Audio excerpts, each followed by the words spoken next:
questions, so feel free to reach out to them or staff. Okay, and we're gonna get started. All righty, because I see we've got 29 folks in the meeting, which is great. So thank you for being here. We're excited to welcome you to 2021. It's a much brighter future that we're looking at than we did in 2020. So hopefully we'll get back together and be able to enjoy our community. So I wanted to welcome the mentors and apprentices. We're going to spend a couple hours this morning in our formal orientation, and then we'll have about an hour break. And then we'll join all of the volunteers for lunch. So let's get started.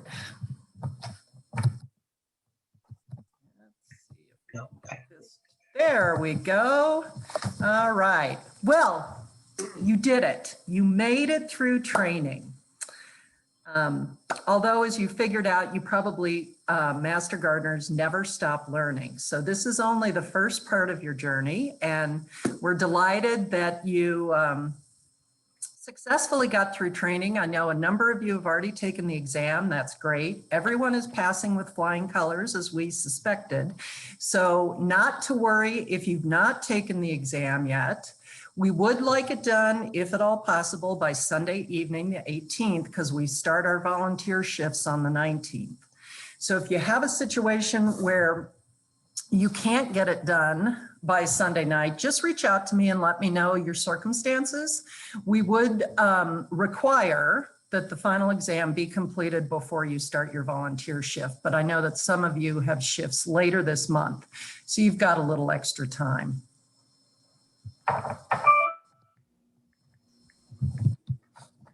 Well, this doesn't want to seem to move forward. There we go. It's always good to start off our year with a refresh on the mission statement and for both CSU Extension and the Master Gardener program. So the key thing here on this mission statement is to remember that we are attempting in our program to address important and emerging community issues. And we do that using science-based educational resources. So a couple of you shout out, what's a community issue that you think we address in our program?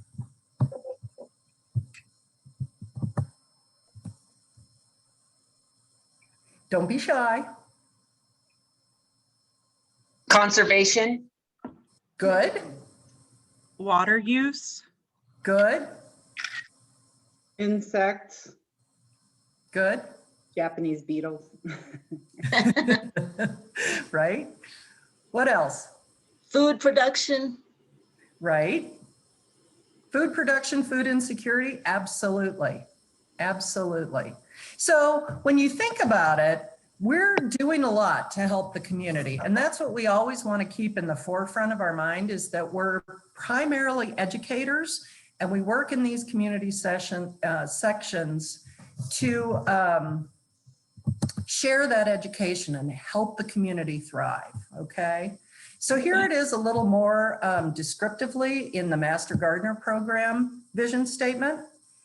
And so again, what are the key words that jump out at you? Knowledge-based. Mm-hmm. Informed decisions. Good. Education. Uh-huh. Protect. Protect neighborhood environment. Yep. Mm-hmm. Quality of life. Quality of life, right? Empower. Develop partnerships. Yeah, really. Commitment.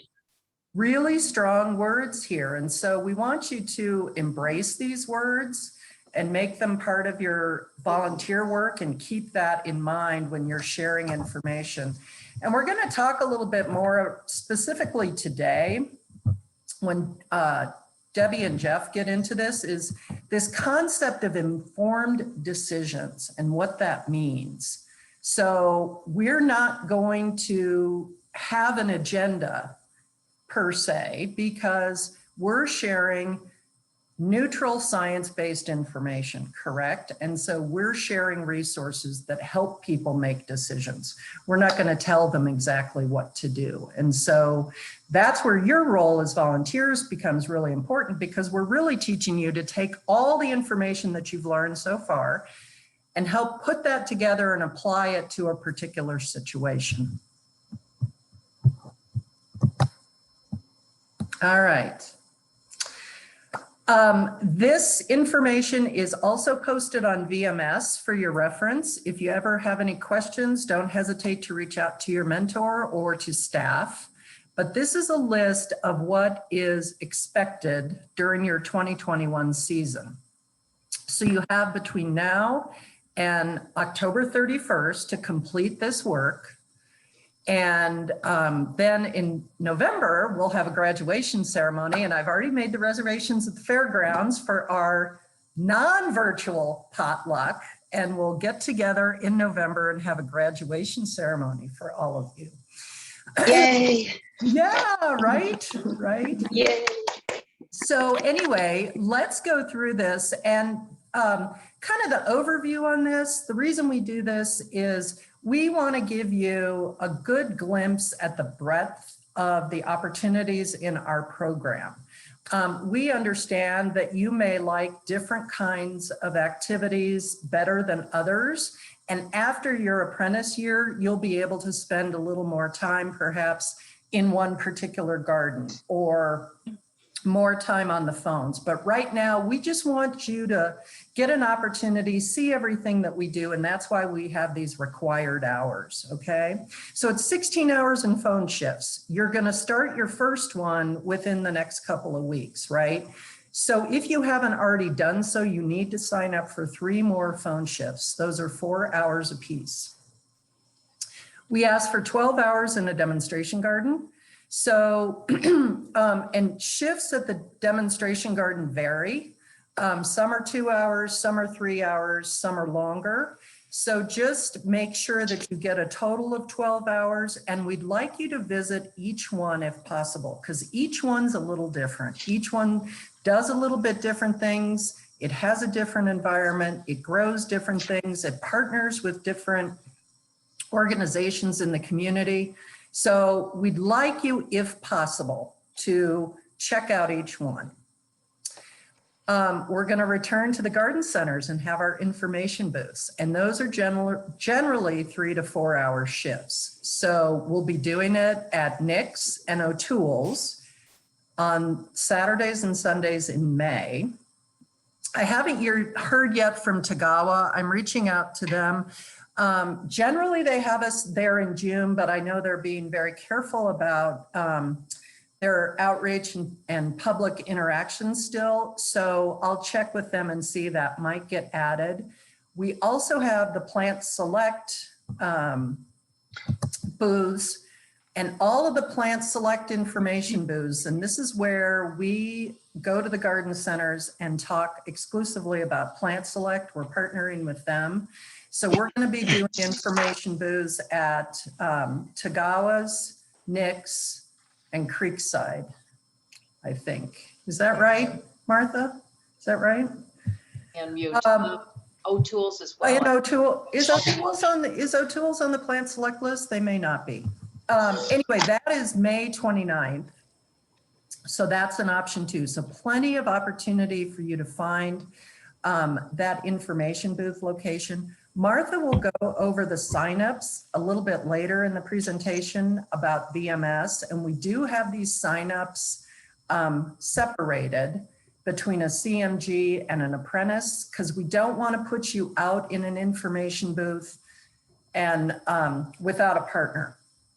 And we'd like you to work with someone more experienced that has kind of been through this before so that you learn the ropes, okay? So just be careful of that when you sign up. And Martha will show you what that looks like in a little bit.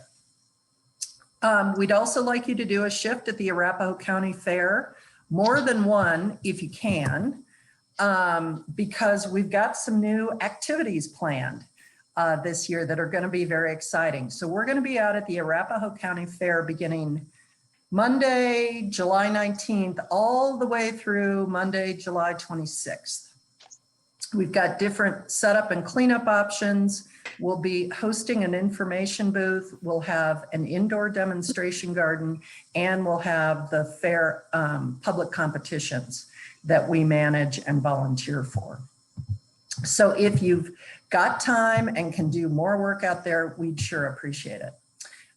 So that total is about 36 hours. It depends on these kinds of hours, whether it's 3 or 4, but it runs about 36 hours of your total 50. Then that means you have 14 hours to choose from. So you can do an additional phone shift. You can do more work in a demo garden. You can sign up for an extra information booth. Or as I said, sign up for more than one shift at the county fair. You may also count up to 12 hours for either Grow and Give, the Native Bee Watch, or Apprentice Diagnostics. And those are Apprentice Diagnostics you'll sign up for on our VMS calendar. Grow and Give has a separate registration on the Grow and Give website.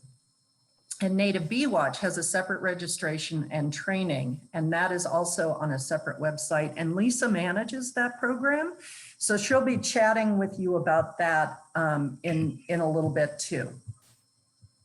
Any questions on this? Lucinda, this is Rita. Yes, I do have a question. I know your email on 329 said only sign up for your 50 hours. At what point will everyone have had enough opportunity to sign up for their required shifts that we can then go back in and backfill additional ones should we have more time? Great question. So tomorrow morning, the shifts open up to all volunteers. So that means all 100 of you are in there busy like bees filling in your calendars. We gave the apprentices this first 2-week window so that you could pick your most desired slots. That's an accommodation that we make for you all because we know you have to fill in 50 hours. The CMGs only have to do 24 hours. So we want to give you first crack at that. So if there are hours that you now know that you want to sign up for, go do it this afternoon before tomorrow morning. And then tomorrow morning, anybody can sign up for everything. Our calendar is always first come, first serve. And we try and give you a heads up as to when different opportunities will open so that everybody has an opportunity to participate.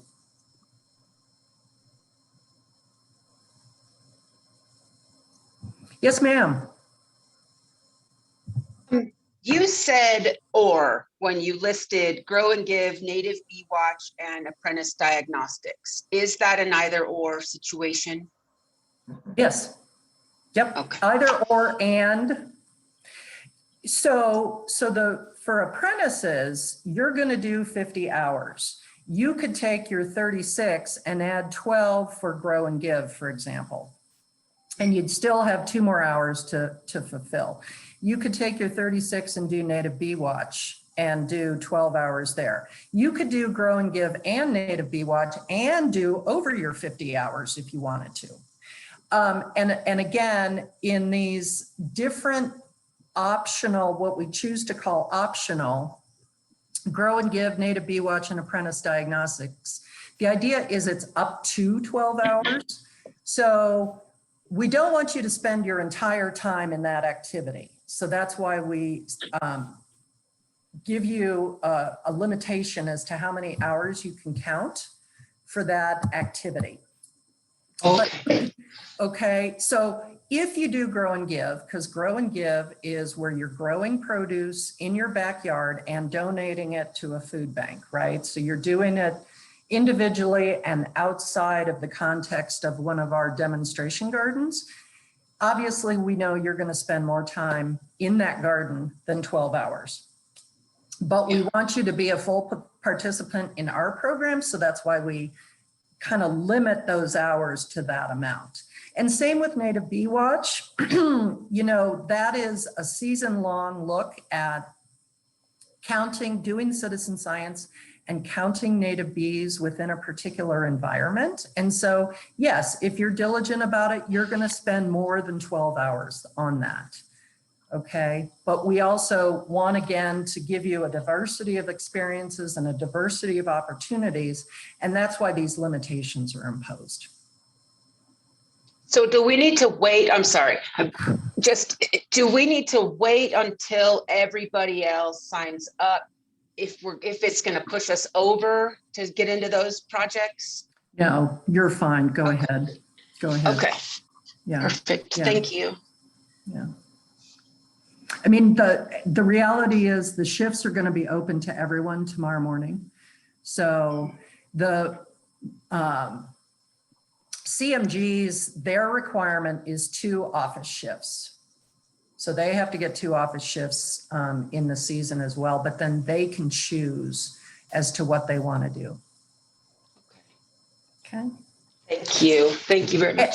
You bet. And we have lots and lots and lots of volunteer opportunities. So I think as some of the demonstration garden team leaders may have shared before, some of whom are mentors, you know, we always find that everybody gets really excited at the beginning of the season and they fill up everything in May and June. And then when we get to September and October, we're looking for help. So that's where you can really lean in and provide, you know, that value to also enhance your learning. What does it look like when we get to harvest time? What does a fall cleanup look like? So we give you those opportunities.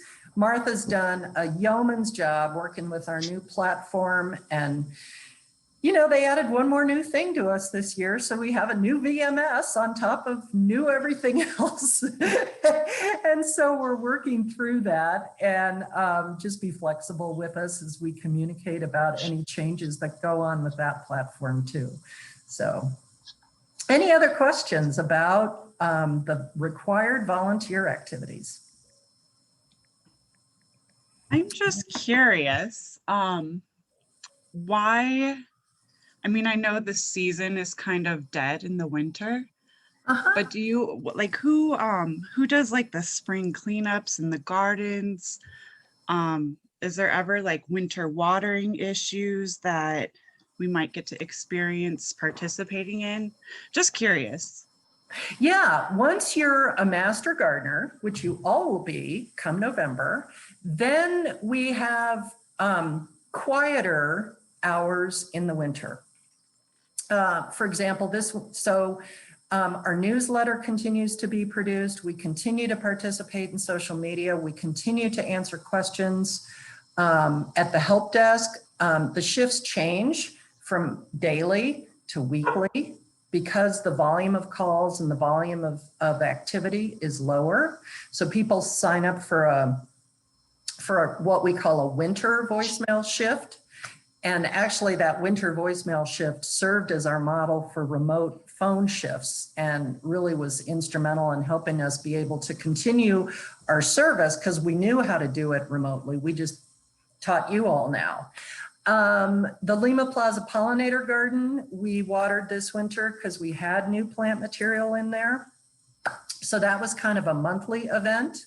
And we just monitored that area and looked for, you know, watched the precipitation and that kind of stuff. The individual demonstration gardens, the team leaders set up their what we call preseason activity. So Silo has started work. Hudson Gardens has plans to start work. I think Rana and Pam have started work at the Pea Patch. I know CCB has had a meeting, and you probably have seen on social media, we've been out at the Plains Conservation Center. So we do start small bits at an early season, which is not available to apprentices. But when you're CMGs next year, those opportunities will be available to you if you get on a particular team. Hi, this is Kate. Okay. I was wondering then if those opportunities are available beginning in December, then when you do those, they apply to your 24 hours of volunteer work. The new season for new hours begins December then, correct? Actually, November 1. Yes, that is correct. November 1. So Our program year goes from November 1 to October 31. Thank you. So that gives us time to do all the wonderful reporting that I'm going to tell you about. We get to do in a little bit.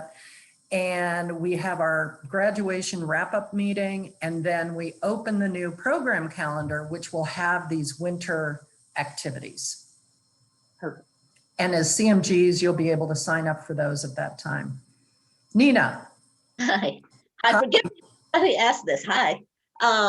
Just to clarify, we are apprentice master gardeners until November 1, when we will have completed our training, passed the exam, and fulfilled our commitment. And at that point, as of November 1st, we are master gardeners. You bet. Okay.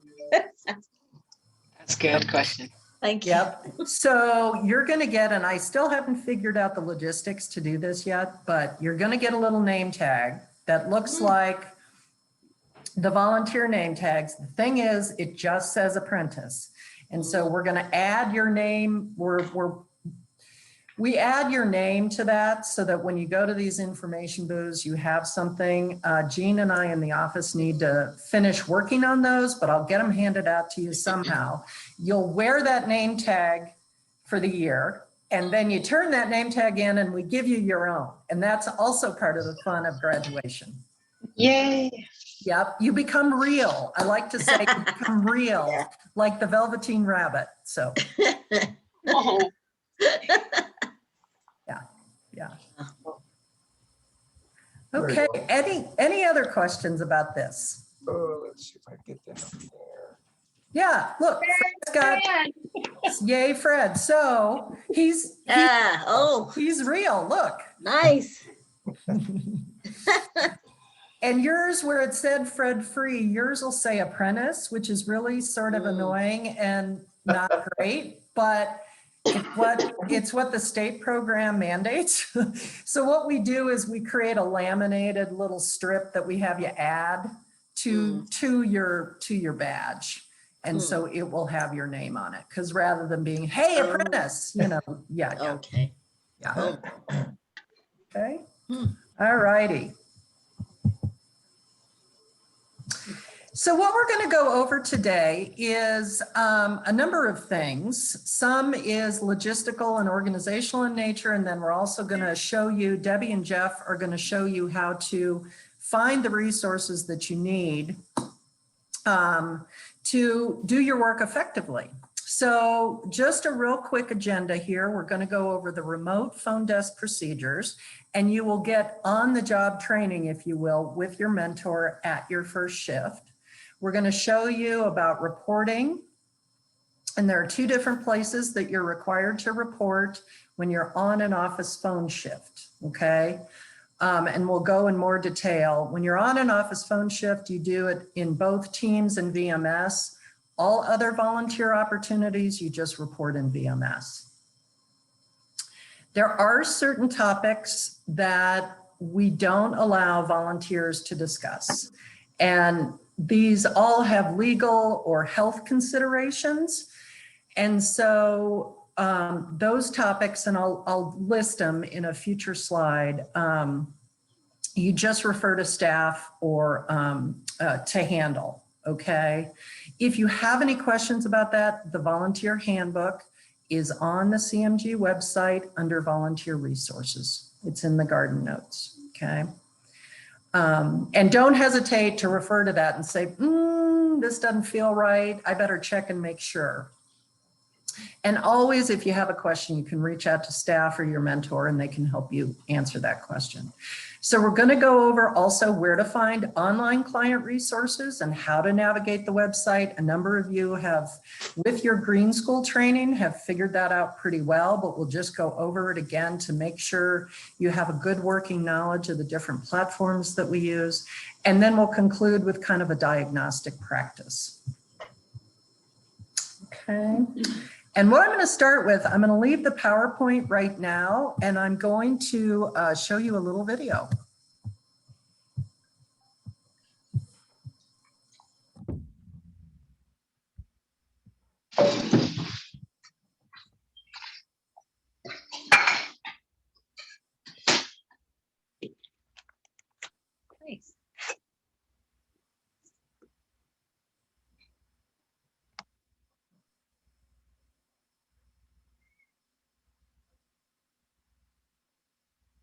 Is this our virtual walkthrough? This is your virtual walkthrough.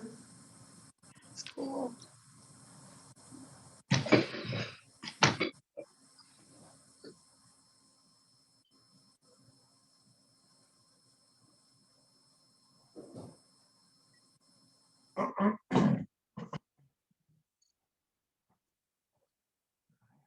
Turtle.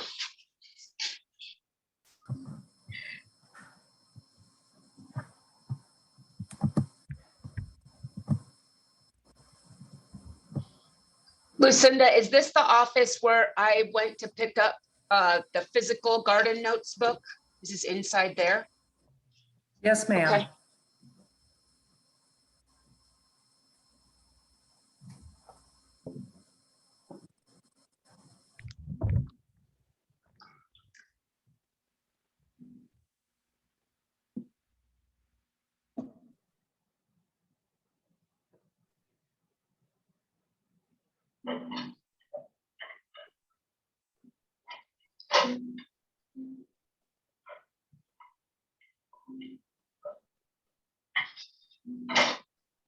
Lucinda, are those paper mache, those bugs and? Yes. So Hey, neat. Lucinda, this is Courtney. Can I volunteer to figure out a way to hang those bugs on the wall? Yeah. It would be really nice to, well, those are artwork. That is a piece of art. And the lady, or Amazing. the other one, there's two that are stunning, but the beetle should just be on the wall or hidden under a chair or something.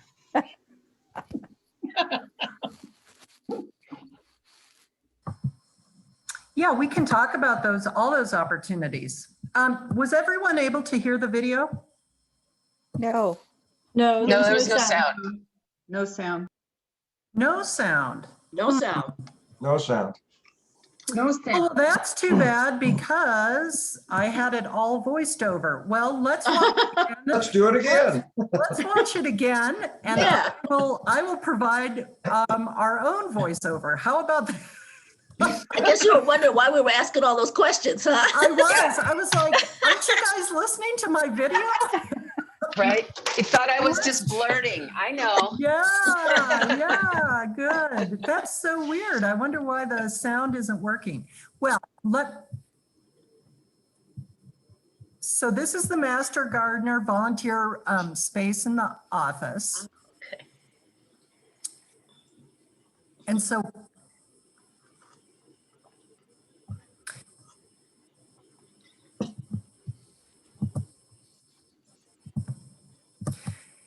you can see that we have a wealth of resources here for your use. We have a lot of books and materials that will help in your diagnostic process, and they're all available for you to use.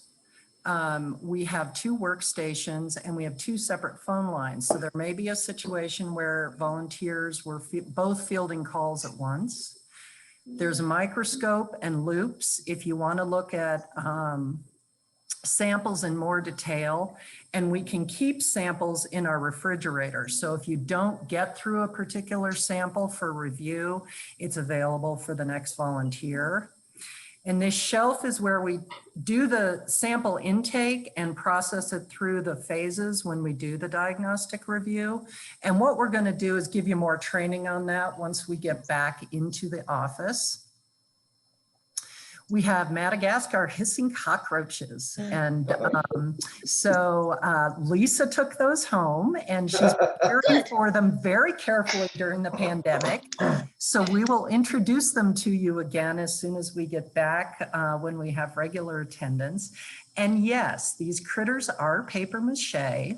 And so all of our volunteers created these back in 2020. It seems like, I can't believe it's only been a little over a year ago. But we did this, we were in charge of the Colorado Garden and Home Show exhibit in 2020. And so we created our exhibit, and it was about heroes and villains in the garden. And we focused on pollinators and good bugs and bad bugs. And so the exciting thing is we're going to recreate that exhibit in a smaller scale at the Arapahoe County Fair this year.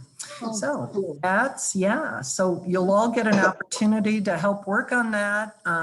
Matt and Megan are back with us, and they're going to lead the charge on the artwork. And so we'll introduce you to these critters a little bit more. Matt and Megan will be chatting about that at the lunch exhibit, okay? And I will figure out how to get video on my screen next time. Sorry about that. Audio. Yeah, thanks. Thanks, that too. That too. All right.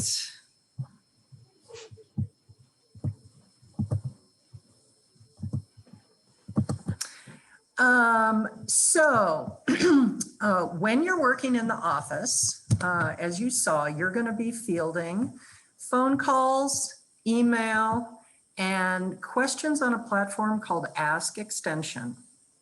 For our mentors, this used to be called Ask an Expert. And yes, this platform changed too in 2020. So a little bit more learning for everyone. The restriction for apprentices is that you may only respond to Ask Extension questions when you're working with a mentor or another CMG on duty. There will probably be occasions this summer where we have 2 apprentices working in the office. It'll just depend on the signups. And in that situation, you'll need to refer these Ask Extension questions to staff, or just leave them for the next volunteer in your shift. We want you to get a year's work under your belts in handling these questions. And so we want you to work with a partner when you do these. This is a picture of the old, at the bottom is a picture of the old inbox, and you can see the notification used to be AAE-notify at extension. And as you can see, it says you have a new Ask an Expert question. And you can also see there are other inbox. This is typical of an Outlook inbox. But now the new format looks like the one above. And you can click on any of those links, and it will actually take you to the Ask Extension platform where you will put your response in. So you don't respond in email, you click through that link and respond on that platform. Okay, so that'll be a distinction that your mentor will share with you. Okay, and all the logins are all on VMS. There's a list of procedures. You may want to download those documents. We'll show you where those are in a minute, and just keep them handy. They are in the office, they're in a notebook. So if you don't want to go online and look for them, we have them available.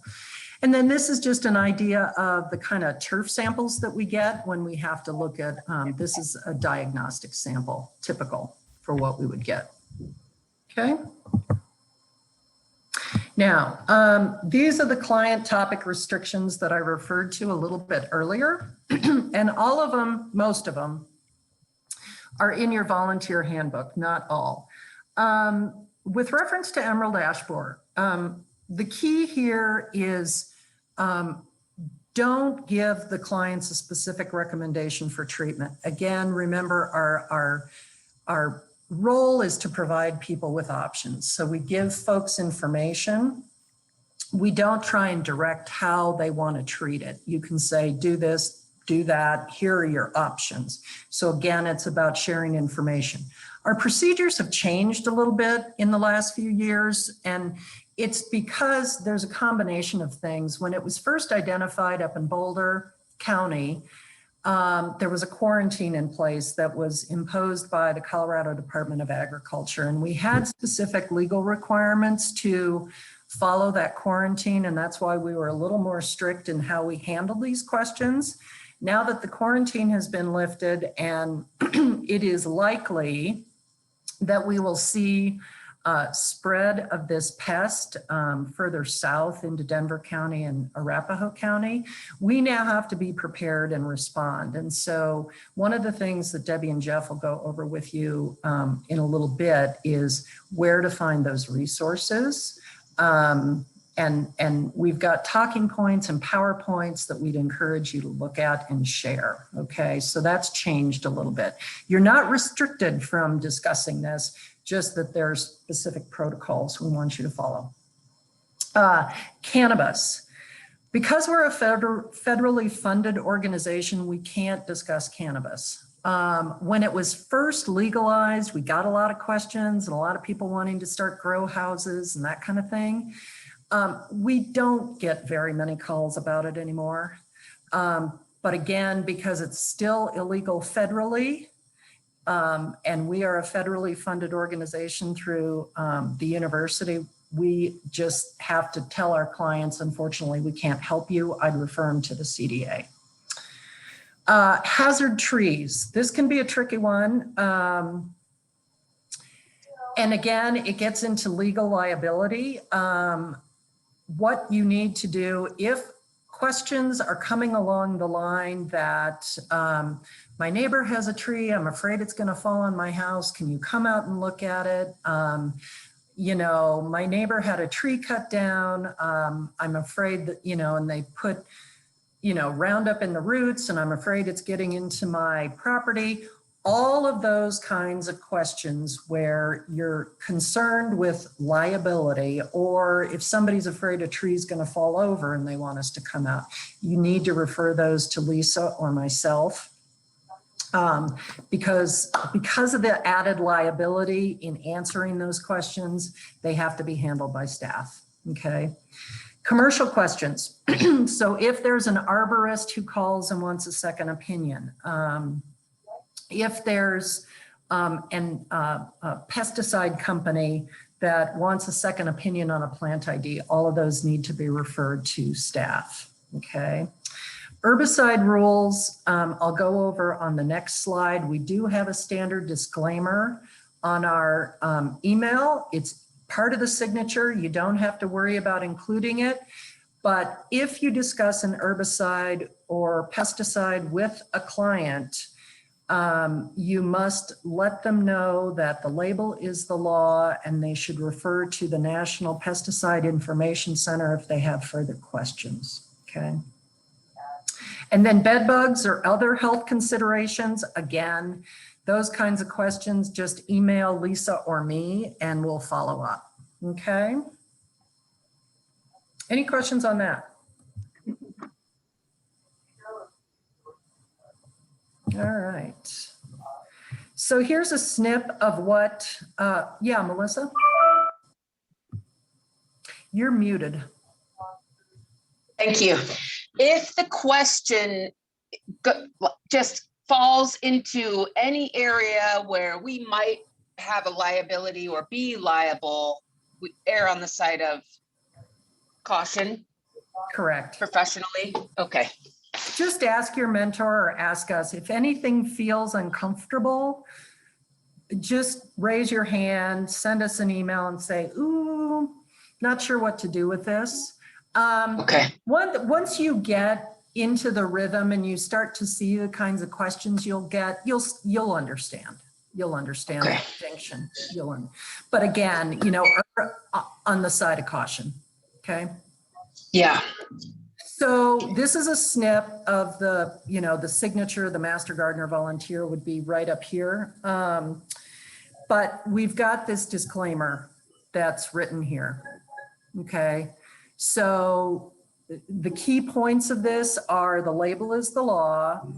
The client needs to read the label carefully and follow its directions explicitly. So we're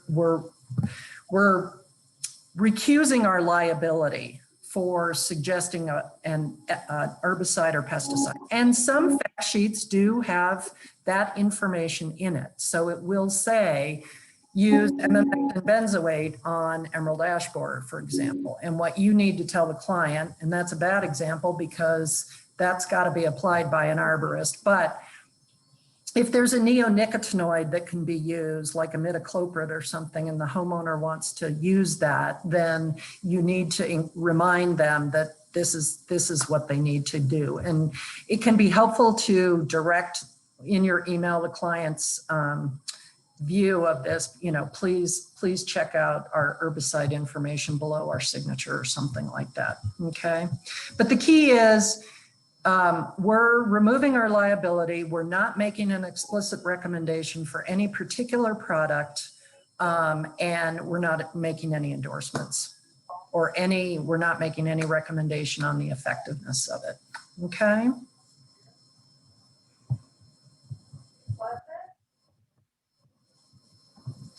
All right, reporting are us. I like to say. So we do a lot of reporting because we work, we're a local governmental agency, and we also have, we're also an educational organization, federally funded. So the reason that we do so much reporting is because it ties into our sustainability and review and funding. So we need to share not only the excellent work that you're doing, because we like to shout out the impact that you have, but we're mandated to share the information for where these funds are being used and how effective that funding is. So you help us because you list all the activities that you do, and we compile that data and we put it into reports, and that's what we do kind of in the off season, is do a lot of this reporting, and we share it up to different channels. Like the volunteer work that you do ultimately gets to Washington, D.C. So, in aggregate. So there's a report that goes to various levels of government. The county commissioners always want to know what our effectiveness is, what our community outreach is, how we're making an impact, and how well we're reaching the needs of the community, okay? So what we're going to ask you to do is, and we'll go over this in just a little bit, is there's a client contact log on Teams. So Microsoft Teams is our email platform. You'll be given the login information. Microsoft Teams works very much like Google. So if you're familiar with Google and you've never used Microsoft Teams before, Microsoft Teams is just a place for people to collaborate on files. And so we keep an online log of all your activity, and we'll show you where that is.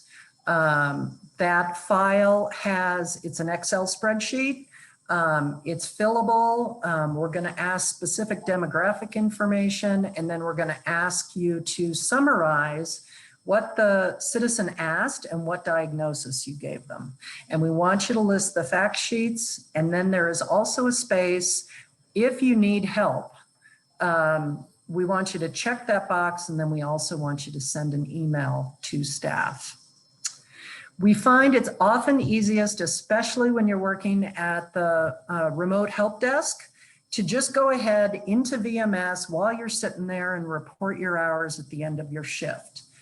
If you're out and about in the field, we want you to report all your hours for the preceding month by the 5th of the following month. So for your April hours, we'd like you to report by May 5th, because we have to turn around, consolidate that information, and provide monthly reports. And we usually need to do those by the 10th, okay? So that's the why we report.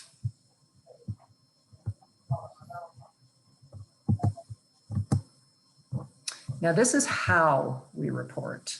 So this is a picture of, They can't hear you. this is a picture of, whoops, looks like I went ahead a slide. Let's go back. This is a picture of what the Excel spreadsheet on Microsoft Teams looks like. Okay, so it's got the date, It's got the email or the question, the name, gender, if you know it, race. Oftentimes we do not know from a phone call what an individual's race is. And generally we don't know the race unless they choose to disclose it to you. You don't ask for it. They may choose to disclose it to you in conversation. That's why oftentimes we fill out unknown here, okay? Then you summarize the question, and the key is summary. We don't need a big, long description. It's, you know, can I use pine needles as mulch in landscape beds? And then also updated xeriscape plant suggestions. So just summarize the highlights of the question and then a brief diagnosis. This just helps us track your work. If it's an email, we can always go back into the sent email file and look at your answer. A little more difficult on the phone calls, but that's how we track your work to make sure, and we do look at this. We make sure that you're providing good information, and it gives us an opportunity if we're seeing some errors or some errors consistently in the kinds of answers that are being given, then that lets us know that we have a training need that we need to address because we've given you some misinformation that is being communicated, right? There's drop-down suggestions for category, whether it's soil, trees and shrubs, other, you know, so you pick from those, and that's how we know what kinds of questions we're getting and what the popularity of our questions are. So this afternoon or later this morning, Debbie and Jeff are going to talk about the two most popular categories that we have, which are trees and turf. And we know that over years of collecting data about this, okay? And then if you share a fact sheet, we want you to put the number and the title of the fact sheet in there, and then you fill it out. So we'll go over that in more detail. I see we've got some questions in chat. Let me pause and take a break. So, oh, Lisa's been doing them. Okay, all right. I have a question. Yes, ma'am. I am terrible at even text messaging. Like I write too much. If you've gotten an email from me, it is, so I'm gonna need a little guidance on that. Well, that's a great thing to talk about when you're with your mentor, when you're doing that first phone shift, is just say, okay, I would put in all of this because it's all important. And we understand that when you're new, the universe is huge. You're probably overwhelmed with information and you're like, wait, but that's important. That's important too. Right. And we get that. We get that. And so your mentor can help you distill through that. And that's where they provide you with guidance and just say, well, really, you know, is this piece of information important? Is this piece of information important? Are they just really asking about how to deal with emerald ash borer? Or they want a replacement tree, or they want to, so being thoughtful, you can drill that down. Yeah, I'm pretty sure I just learned the listening by ideas. It was in Canvas somewhere. They said something about that so that you have like all this intricate information about the first two things, but then you're lost about the last one. So I'm 3 weeks into just listening by big topics. But soil, I've got soil down. Nice. Nice. Okay. I'm glad. And that's why the other thing, I mean, I didn't say this at the beginning, but it is not uncommon. I think we've shared this before, to feel overwhelmed with the vastness of the information that you have now been introduced to. Rest assured, we do not expect you to know it all. Know it all is no one knows it all, right? You have learned from the best specialists on campus, but remind yourself that they are specialists. And so Tony specializes in turf and weeds. Allison specializes in trees. Lisa and Whitney Cranshaw specialize in insects. And so they are going to have a deeper knowledge than you on those particular topics. Quite frankly, we're asking you to be generalists and have a little bit of information about a lot. And that's why your job is not to worry about knowing it. Your job is to know how to find the resources that you can share with the client, right? So your job is to know, distill through the question, interpret, and then help connect the person to the resources that they need. Does that make sense? Absolutely. Yes, that was a brilliant explanation. Yeah. Very. Yeah. So don't worry about it, because look, I'm here to tell you, I started the Master Gardener program as a volunteer in 2007, and this was a while ago, and we were back in a different office, and I could hear the front desk phone ring. And I remember sitting in the volunteer space going, please, please, please don't let that call be for the Master Gardener desk. Oh my gosh. So I'm here to tell you, we've all felt that way. I'm here to tell you that we're all here to support you. You were selected for this program because we felt you would have an excellent chance of success. So our goal is not to intimidate you. Our goal is not to overwhelm you. Our goal is to engage you in being an educator for the community. Okay. And Lucinda, we all survived too. That's right, Fred, right. I'm here to say I survived, you survived, everyone survived, right? Right? Yeah, okay. I'm gonna jump away from this PowerPoint for a minute and show you Outlook real quickly, and your volunteers will go over this with you. But this is how you're going to get into the website. So I have a lot of Outlook accounts that I have to manage. Yours, when you sign in, is going to look slightly different, but basically you're going to go into this Master Gardener at arapahoegov.com. So you're going to put in Master Gardener at arapahoegov.com.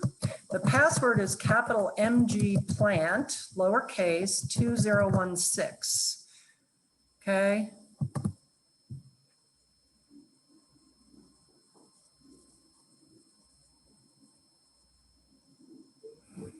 I don't stay signed in because my browser tends to remember things, and so I always say that. You can see our inbox is empty, so we've had great volunteers on duty right now, but if you look at, if we go into sent, this is what it looks like, right? So we can select an item. Oh, right? And the key thing is you're going to do your job, you're going to do your shift, and someone's going to come behind you. So what you want to do, and the reason we do this reporting, the reason we do the online call log is so that people can find out if Dana would happen to call back and want more information or email back, you can go back and see what has already been shared. So you can look in sent, you can look in deleted, okay? And you can find that information. The other place you're going to find information, and this is our reporting. Let me see if I can, let me real quick. Here's an example of an Ask Extension email. And this one actually wasn't done properly. Let me look in here. There. These are assigned from campus. Ruth W. is a technology manager on campus, and she's in charge of this Ask Extension program. So she has a network of agents, Master Gardener volunteers, groups all throughout the county that answer different kinds of questions. So this question 001366 was assigned to us, our Master Gardener volunteers, and you'll see these. Okay. And this is how this type of email looks. But to correctly answer the question, you link through to Ask Extension. This email or this login is the same. Okay, so it's Master Gardener at Arapahoe Gov, MG, lowercase plant, MG is capitalized, 2016. Again, you don't have to memorize that today. And you're actually now in the Ask Extension platform. Okay. And so you would start writing your response here. Okay. So instead of responding on email, you do it here. And I can see that I need to chat with the person who responded differently, right? So similar, it's basically an email system. It just comes from a different place. Okay. Okay. I have a question. Mhm. Well, certainly I can see getting, well, doing the first session and looking back through these to just sort of see how people answered and what some of the recent questions are. Is there some place, like, I mean, on my job that I retired from, I mean, it was essentially the same thing, just totally different topic. But is there a place where all of the questions and answers are like a database so that you could search, you know, on Japanese beetles or something and see how they've been answered? Because it looks like there's the Excel spreadsheet, there's the email box here. I don't know how long those emails are saved, but is there anything like that? You can search and send, and you can search if we go back to Ask an Expert. Excuse me. It's not Ask an Expert anymore. It's Ask Extension. Ask Extension. Okay. Let me move here, folks. You can do, go into closed by one of my groups. Oh. And we're in the Colorado State. It's designed, we think this works and we're still learning our way through it. But we think it's designed so that closed by one of our groups is supposed to filter so it's just CSU. So Colorado questions, but you search questions and you want to say emerald ash purple. Okay. So you do get a list. Okay. Okay. All right. So that'll give you some information. The other way, yes, Melissa. You know, okay, so you just answer the portion, the specific portion of the question that a person is asking. That email was about Japanese beetles. So do we ever talk about tracking down the larva underneath turf if they've, you know, if they've got turf in the area, or you know, how do we know how deep to go in the bug life cycle? Or Excellent question. And I'm going to defer that to Jeff and Debbie, who are going to start soon. And actually, Lisa is going to go over Japanese beetle. And when you talk about the life cycle, that's an important point, but I'll let her address that in just a little bit. For that specific. Thanks, sorry. Yeah. In general, answer the question that the customer asks. And you don't need to provide a lot of extra information. Our general rule is answer the question, be descriptive, add a fact sheet or other kind of research-based information, a plant talk script, a fact sheet, perhaps a garden note that corroborates your answer, right? So we like to link. We like to share information. We want folks to be able to find the information themselves ultimately. So every time we link to our website or we link to resources, we're furthering that behavior because people go, oh, this is cool. I didn't know this was all there. Okay, yeah. And so then they can start looking up themselves. So, what I would encourage you to do is look through some of those scents with your mentor and have them share with you that procedure and process, right? Okay. Right? Because we do the same thing on social media, right? On Facebook, we talk about an issue, we show a picture, we give a brief description, and then we provide a fact sheet or a link, right? So it's pretty consistent. Obviously, with this one-on-one conversation that we're doing with a client on the phone or via email, you can go into more depth than we would on social media. But same concept. Answer the question, provide a link to researched information, and hopefully they'll learn to go find that and use our website as a resource. Okay. Okay. Cool. Yeah. Got it. Yeah. So we're back in our Outlook inbox. And for those of you who are not familiar with Teams, Microsoft has its own suite, Microsoft Office.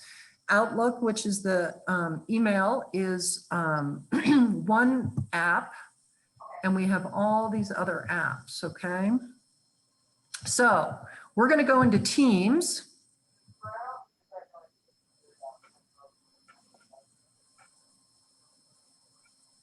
And you'll see that you're in the Arapahoe County Master Gardener team. What about that? Wow. And you're also going to see there's posts for which we don't have anything, and then files. So if your screen presents differently, this is where you find the information, but files. So top of the list is the 2021 client contact call log. We also will use Teams as a way to share information across our group. So because you will all have access to this through the email inbox, and you will all know the password, this is a convenient way for us to share information. So for example, I shared this PowerPoint with Debbie and Jeff and got their feedback so they could look at it. So they can go into this location, look at something, download it, give me my feedback, and then we can talk about it. So this is just a file sharing way to do it. But they're going to go over all of these files, most of these files, as we go through it today, but this is where you find them. So when you're doing your shift, you'll find all of these. The client contact call log, as I said, is an Excel spreadsheet. It's organized. There's a tab for every month. So if I go back to January, for example, and we need to move the cursor back and up, you can see these are the kinds of questions. You know, how do I store tulip bulbs? Should I cut the raspberries to the ground in the fall? How do I care for indoor perennials? That kind of thing. And as you can see, date, we collect this phone and email information, gender, if we know it, race, if we know it, short information on the diagnosis, what category it is, what kind of fact sheets we use. See, here's a garden note. 7.211 is probably winter watering, if I think it is, winter watering, because it's talking about browning of a Vanderwolf pine. Whether or not staff needs to follow up. And what the key is on this, I do check these as frequently as I am able, but if there's something that you feel is urgent for staff to follow up on, please send us an email as well. You can put a yes in here and I check it, but be sure you shoot me an email too, or shoot Lisa an email and say, hey, I had this client, I think you could help. They could benefit from some help. So February, March. Lucinda, that question that said something about making an accessible area would be an area that we don't touch, because the ADA area, right? I mean, pass that off to someone who has experience with extension because of the potential is that what are you right there? Number 9. Yeah. Move you guys.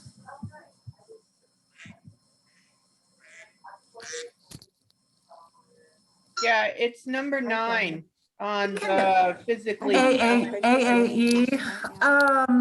You know, again, we try and connect people to resources. This is one that you might want to give to us just because Yeah. you're not going to be easily able to find it. And your mentor and your, when you're answering these questions, we'll do this in a minute, and I've got to rush through the rest of mine because I'm taking Debbie and Jeff's time. Sorry, I'll stop asking questions. That's fine. When you do this, you know, they'll talk to you about locating stuff with site:/.edu. And this may be more than you want to take on, right? Yeah. And you'll also notice it's an AAE question. So it's in Ask an Expert. And the nice feature in there is you can reassign those questions to other experts and just say, hey, can I get some help on this? And that's totally okay. That's totally okay. Okay. So the other key thing is what we're trying to do is build our database of folks that are connected to us.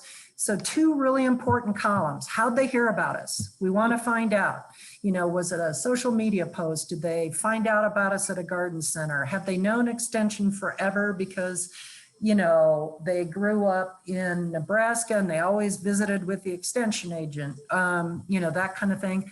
And do they want to be added to our newsletter list? We sort of need to get a positive buy-in, okay? And then if they do, we need to be sure that we collect their email address. Oftentimes it's over here, but if it's a phone, it won't be, okay? Can I ask a question? Do we ever get a request to send things to people by snail mail that may not have, including the newsletter, that may not have email or? I mean, I guess they might call in. It wouldn't be on Ask an Expert, I guess, online, but. Yeah, back in the day, back when I was doing my first shifts, we mailed virtually everything. Oh, wow. We made copies, we mailed them out, and we had a whole procedure devoted to that. Nowadays, of course, more and more folks are online. Having said that, there are folks that aren't online and want paper, and that is totally okay. And if you do need paper while we're working remotely, send me an email and I'll coordinate with Jean in the office and we'll print the fact sheet that they want and send it off to them. Once you're in the office, we can show you how to do that because we have, you know, obviously there's a copier there's all sorts of stuff and, you know, we just have to stick it in an envelope with the address and mail it to them. So yes, we do handle both of those. Good questions. Okay. So this is the record of your effort on the client when you're working in the office shift, and I'm going to turn it over to Martha real quick to talk a little bit about, we're going to go back to the PowerPoint. We're going to talk about VMS, and a lot of you know how to use it, but there's one little feature that I think she wants to highlight for you. And Martha, do you want me to go to VMS and share that screen, or how would you like to do it? Yeah, or I can share screen. I do have. Can I make you, I think I need to make you co-host. Hold on. I'll stop sharing and let me make you a co-host.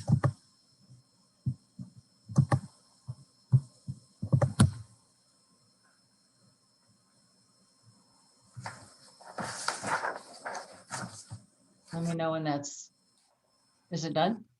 It should be. Okay. Yep. All right, so I will go to.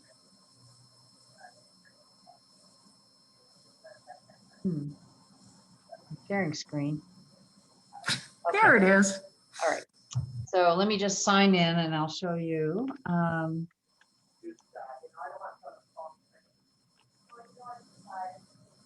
of you have been doing this.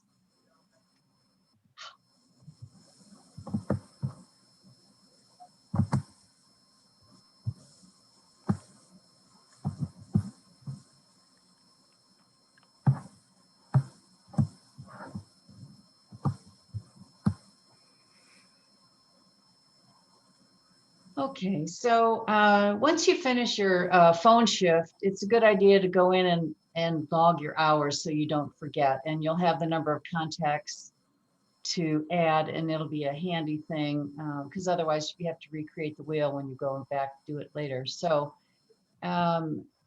you go to report hours and you select the project, and I believe it's under office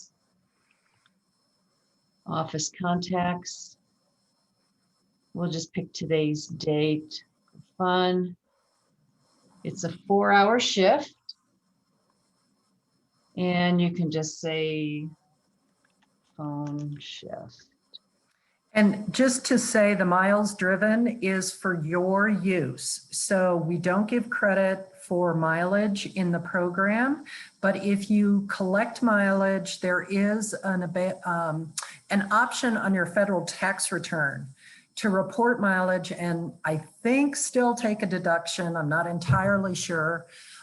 Still take a deduction for miles that you've driven for nonprofit work, and there's a separate rate that is given for that. And you can talk to your personal tax person about that. But that's what that field is for. It's not for us, it's for your use if you want it. Right. So to get to where you count your number of contacts, say you talk to 5 people, they're probably all adults. I don't think I've ever had a small child call in on the phone and ask a question. So we'll just put 5 there. We don't really know the gender, so we'll put the same 5 there. And we don't know the ethnicity, and we don't know the race. So there's 4 areas where these green bars are, where you have to enter that same number, or it has to add up. Like say you talk to 3 and 2, which is the same as 5. So once you fill those 4 areas out, you just click add, and that added that record. So that, you have to scroll down to add those contacts. It's not always, visible when you're just logging the date and your hours. So make sure you add those contacts when you do that. What else did you want me to show them, Lucinda, while I'm here? Anything? Or are we cutting into Debbie and Jeff's time here? Well, let me just ask, a lot of you have already used VMS. So let me ask, because I know some of you have been reporting your educational hours and stuff. Do you have any questions at this point on VMS that we can answer for you? And then we'll turn it over to Debbie and Jeff.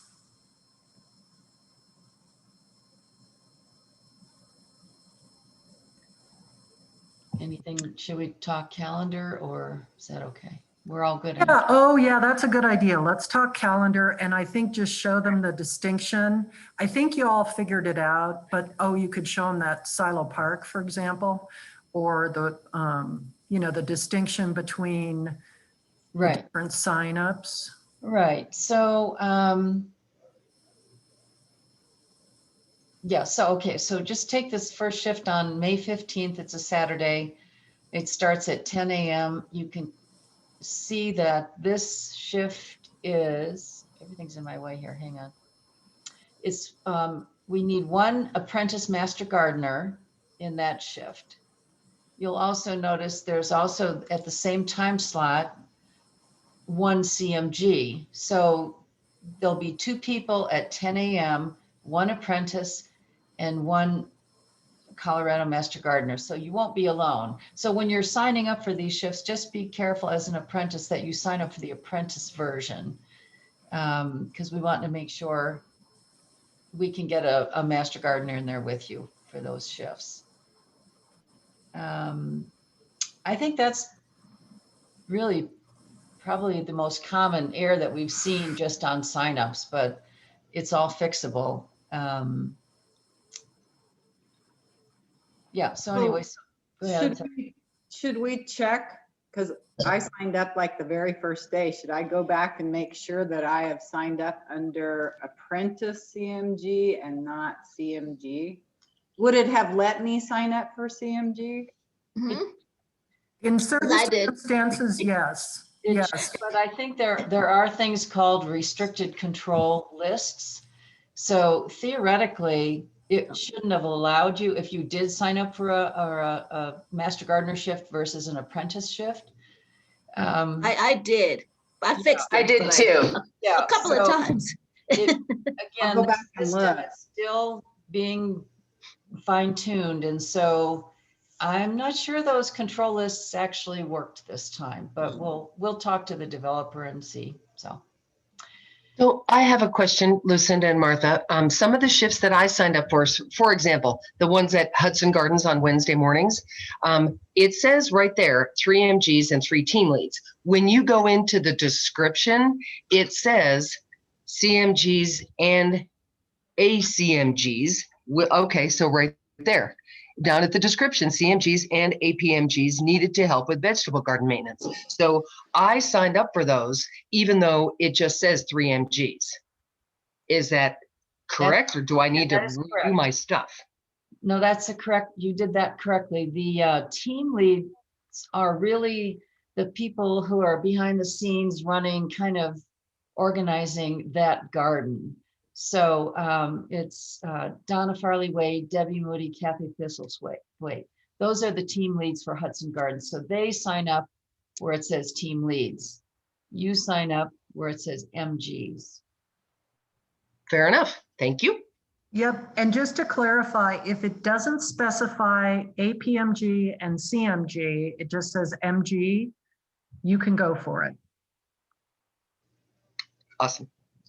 Okay. Hey, Martha, this is Jeff. Yes. So when I was looking at this morning, I didn't see a calendar view. I just saw a huge list. Is there a way of getting to a calendar view? You just go to calendar. You don't go to any of the drop downs. You just click on calendar. Calendar. Okay. Sign up for an event brings up a different tab. Yeah. As does my signups, as does all event attendees. Maybe this Yeah. is what you saw. Like this whole list. Yeah. Yeah. Yeah. Not So good. just go to the word calendar and click on that. Okay, good. Thanks. Any other questions? I had a question. Those things like 17-mile open house, and those were not for apprentices to sign up for, right? There were several things that seemed to be topical that were not diagnostics and were not the shifts, but I wasn't quite sure. And where was that, Nina? Well, like that 17-mile house. That's in August, Martha. In August. Okay. Yeah. So what is that? Is that something where more experienced master gardeners present, or? I can't remember now, but there were a few things. I just didn't touch them because I didn't recognize them. Nina, I feel like I remember seeing like a lecture or something like that too. Yes. That was similar. Yeah. On the 28th, Martha? Oh, right here. Yeah. It's an open house. Okay. So what's the description say? Okay. Oh, present short talk.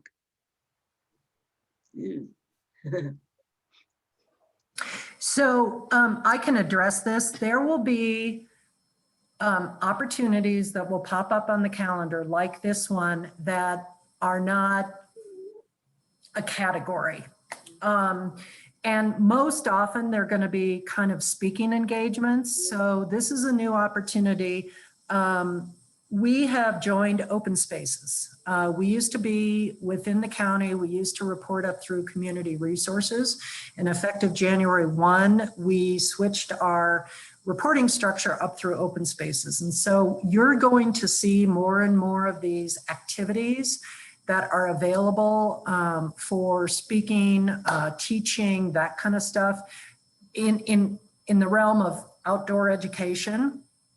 And so we're working through the best ways to communicate this and make it as clear as mud to everybody, because it's honestly, we're still trying to figure out all these organizational structures. But the 17-mile house is, if you're not familiar with it, is an open space property that's down near Tagawa Gardens. It's off of Parker Road. They are starting to activate that property. It was a gift given to the county It's got a really cool barn and historical house, and there's trails and stuff like that. So we're starting to develop these activities. And so something like this, for now, what we're just doing is putting them on the calendar when they need a particular volunteer. That one happens to be a discussion about herb gardening. They don't have any water out there presently at the 17 Mile House, and so we can't do full-on gardens out there. And so we're going to do some container gardening and herbs, and then coordinate with a family and consumer science agent to talk about how to preserve those herbs. And so it'll all be kind of historically related, but that would be an example of, for lack of a better category, a speaking engagement. Right. So you will occasionally see those popping up on the calendar. A number of them, we partner with Hudson Gardens. You've probably seen some of the ones where we're doing speaking engagements, like at River Point Senior Living, other garden clubs and that kind of stuff. And generally what I try and do, if we have enough time, is I give everybody a heads up. I tell them it's going on the calendar, and then folks can go in and sign up. So you'll see a few different things like that, but that's a really good question. Yeah. And Lucinda, this was a kind of color coded as a community partner project. Mm-hmm. Yeah. Which maybe we want to change the color. I don't know. We'll figure it out. Yeah. Yeah. So all of these are kind Martha, I have a question. When you go into your, I'm sorry, I didn't mean to interrupt you. I didn't want you to go to the next thing and then drag you back here. When I go into my activity, there's two separate, I don't know what yours is going to look like. There's two separate things. One says it's got little sign up for projects, and I know I've asked this before, but it's still unclear to me. What's the difference? Like, it will take you and sign you up for that, but I'm signing up for a project, and then I don't know what the question actually is. Does anyone else read my mind right now? Yeah, no, it's just. So Yeah. We have, see, this is what's not clear about this new system and how we're supposed to use projects. Projects overlay with events. And so for the time being, we're going to use, until we hear otherwise, we're going to use focus on events. Okay. Okay. And projects is a way for us to gather data and for team leaders to communicate to the people within that project, but we're not quite there yet. And just so you know, they're planning to put a new calendar into VMS within the next 30 days. All the data is supposed to migrate over, but we're just going to keep an eye on that. So I think the message is start with baby steps, focus on the calendar, focus on signing up for event. And as we learn more about how this platform works, we'll roll out new information about how to use projects more efficiently. We've got some learning to do on this. So yeah. Let me interject one thing on projects also.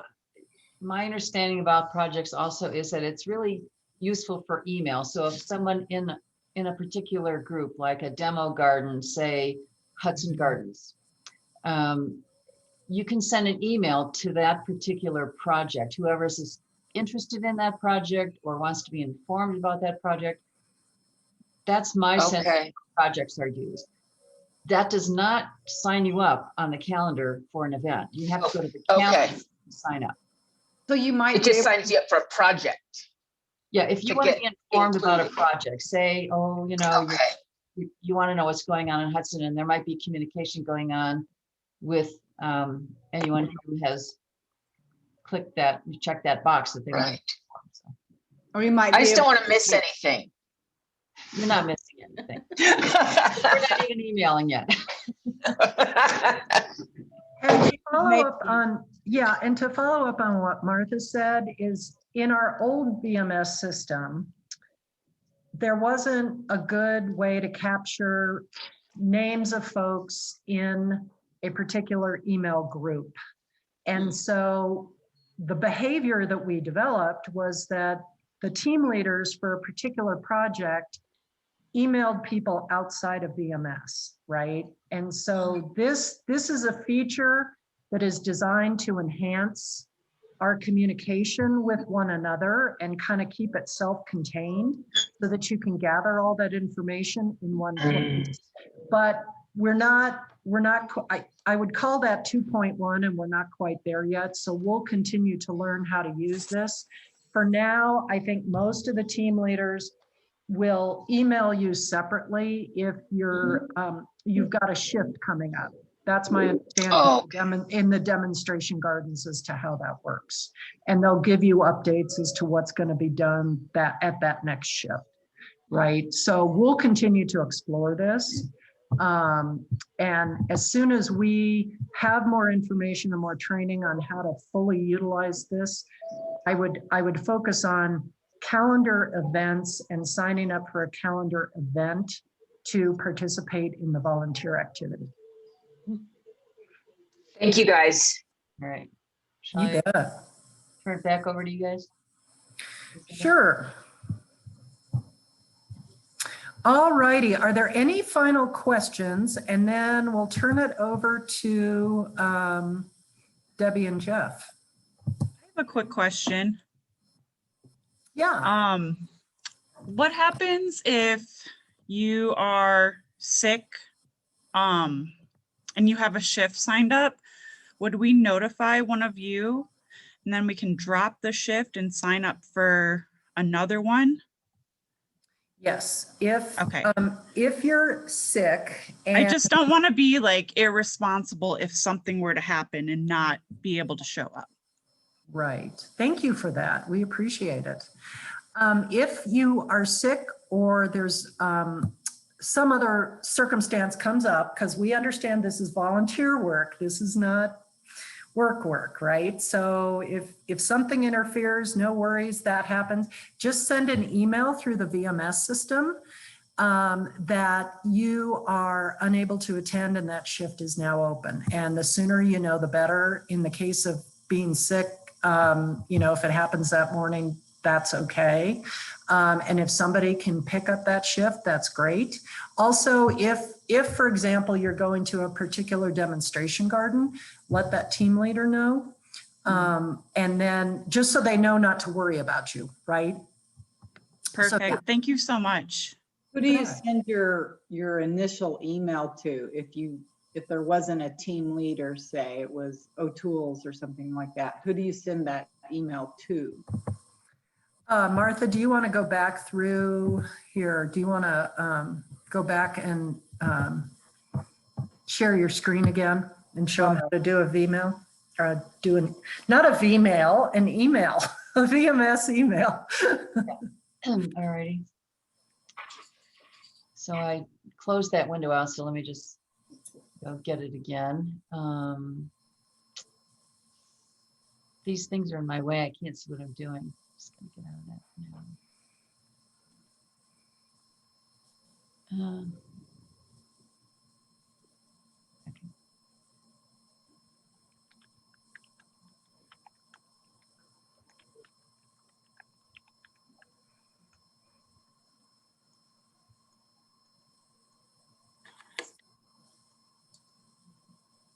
Okay, so an email you want to see? Is that what you're saying?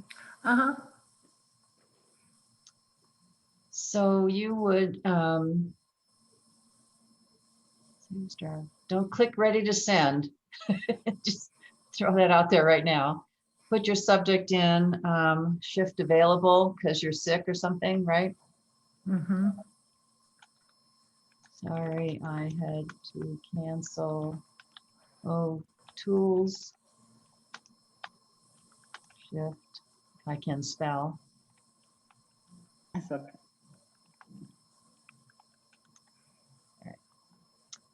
You would select both CMG and Apprentice to send that to that list. And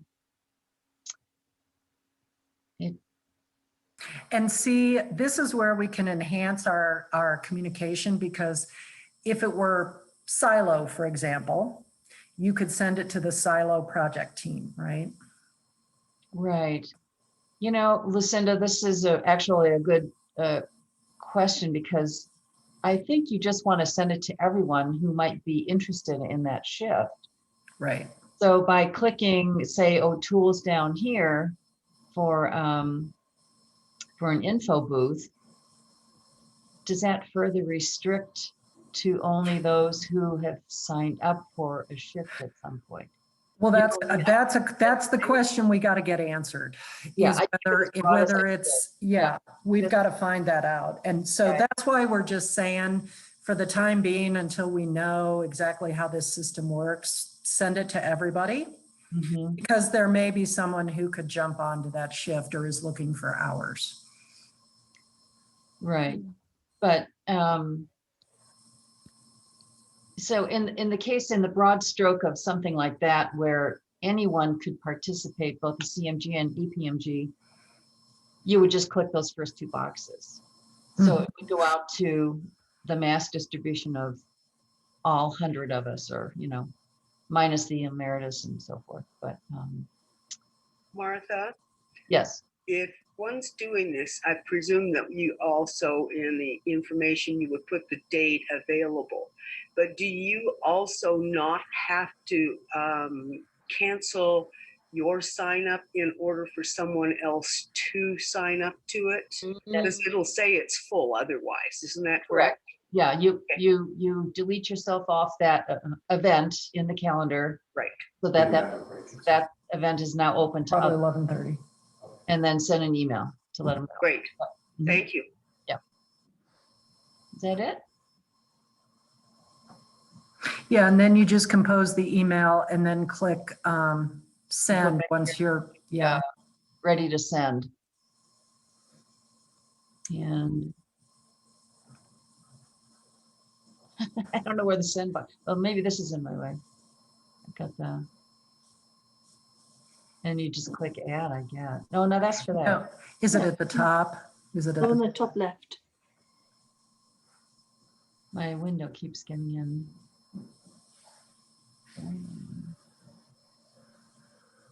Well, I think you just click ready to send, but how, where do you just add? add? Top Okay. left, it says send send. it. Yeah. I'm just gonna send it and we'll see if Oh, it's the email. next to home.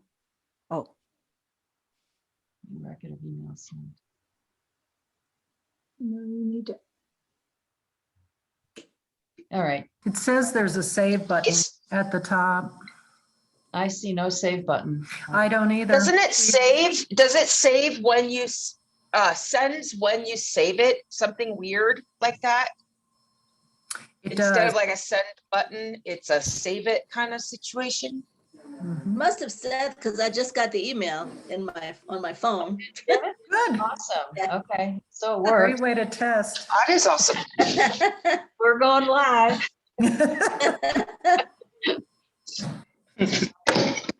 Yeah, it's just circling because it's a long list of people to send to probably. So, oh, there we go. New record inserted. All right. So just delete that email. Get it. Okay. And it says on the left, we Yeah, I got it. created and success, you sent the 98 emails. Yay! Good job. All righty. All righty. All right. All right. Any other questions?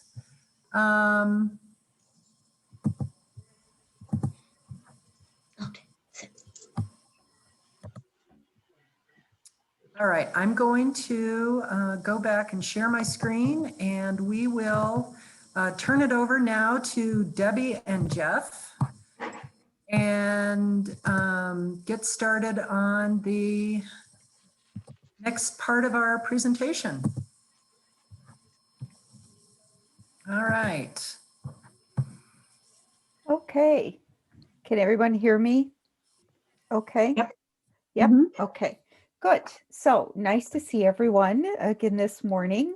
You'll be seeing a lot of Jeff and I this summer and all. So Yeah, we are really looking forward to the things that we have designed for you. But right now, we're going to talk about the resources that are available for you when you are working a remote phone shift, or even if you are working maybe at O'Toole's or whatever. If you have your iPad with you, you may be able to get into some of these resources to help you to answer any questions that clients may ask you at the time. So the first one we're going to go into is the Microsoft Teams, which we have been in earlier today already. So, and we encourage you to look through all of the resources that are available to you before you send out like a general Google search or whatever search engine that you use, because there is so much information that that is available to you from CSU or even from other universities. And since we do focus on research-based, we do want to utilize that site.edu that will take you to perhaps something from Kansas State or Iowa State or University of California, Chico, or Davis rather, that has all information that may be appropriate for the questions that you are getting. But always remember that it is Colorado and we are very different. So you may have to adapt some of that information to suit Colorado conditions. Now, one thing, if you have a Mac, if your Microsoft Teams, when you go into Teams, may not look like this. And the way that you get to all of these documents that you see here, the call log, the diagnostic clinic worksheets that are there, the diagnostic process documents, there's a PowerPoint that you'll be looking at if you come back this afternoon, actually, and the emerald ash borer information, Japanese beetle information, etc.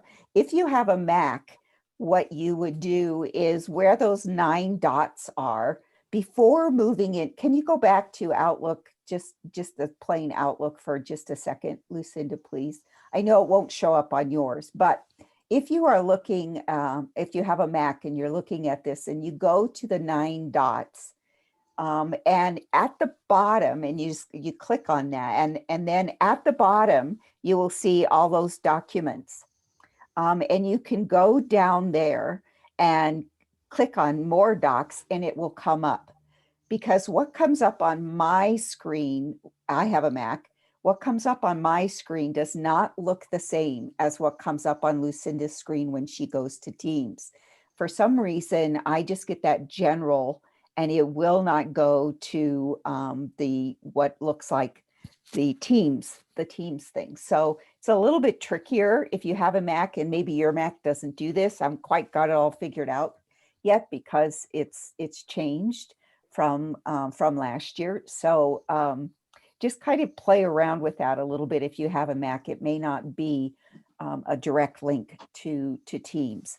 So just keep that in mind. So here we are. We're in Teams, and you have already logged in. And remember, that's mastergardener@arapahoegov.com, and the password is capital M, capital G, lowercase plant 2016.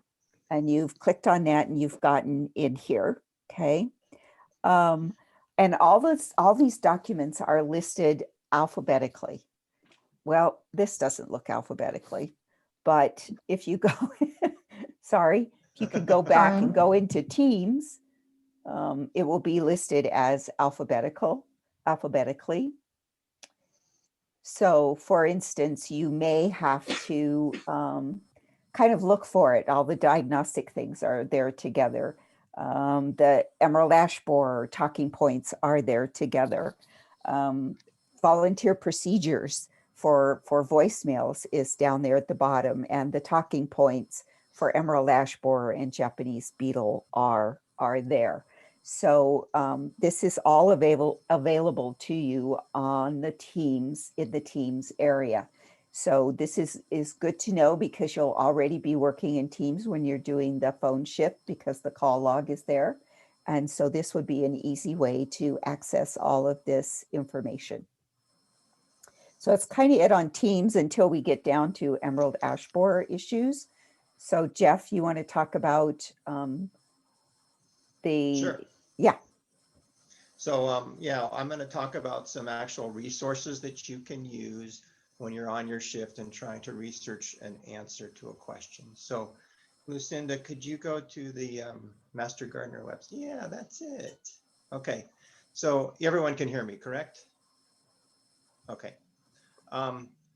So at the top, there, not the very top, but where the home, across from the home, there are a couple of tabs, and you should be familiar with volunteer resources because you've done Canvas before. I presume you have used Garden Notes, because that's the text, correct? Okay. So Garden Notes can be useful for you for research. We tend not to use them so much as in sending them to clients. I'll get more into that in a minute, but it's the most in-depth information, okay? Let's take a look at CMG Online.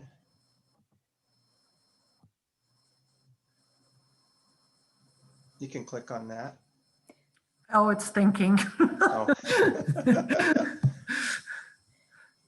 Okay, so things that you can do here. The handbook is available here. Remember, you might need to check that sometimes. I don't see it anywhere. There it is. Signing up for webinars is also on this page. And also, And this is remember password protected too, and you all got the new password, correct?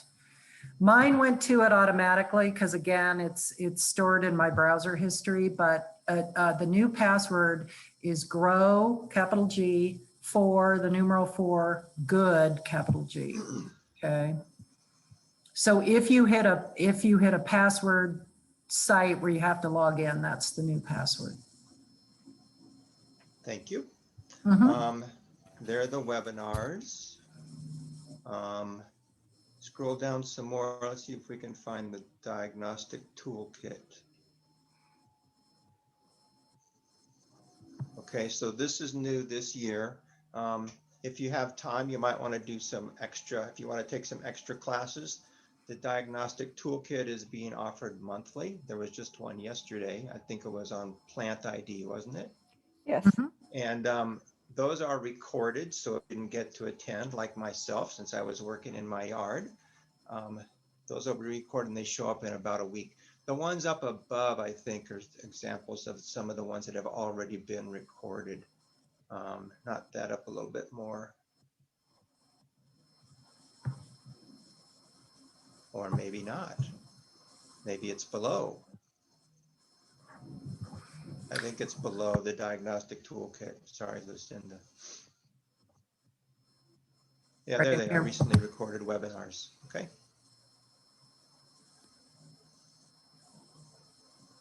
Okay, and then you are also familiar with Canvas. There's a lot of stuff on there in your spare time. You want me to go to Canvas? No, they're familiar with that. Okay. So going back to the home page. Oh, yeah, let's go back to the home page. Lucinda's really good at driving these days. I'm getting better, much better than I was a year ago when we were all learning Zoom. Okay, so this tab you may or may not be familiar with. This is gardening information.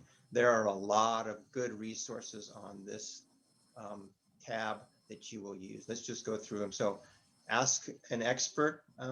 We're running short on time, so that's just to get to it. Remember, you're working on that with a mentor or an experienced CMG. Plant talk. Let's take a look at that.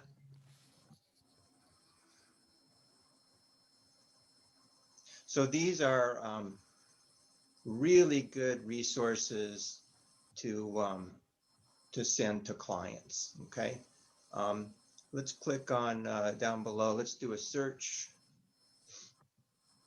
I think you have to go down a little bit more. There's the search the site. And let's just let's type in turf, see what comes up.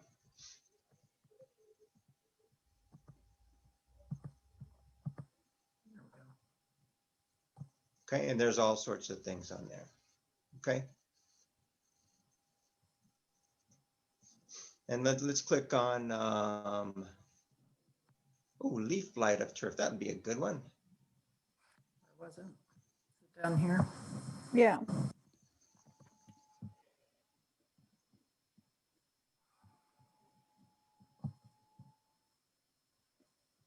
Okay, so plant talks are really nice for clients. It gives you some information, kind of a good overview. I'm not going to spend a lot of time reading this because I'm going to get into that a little bit more later. And then scroll down at the bottom. There are usually some links to more detailed information.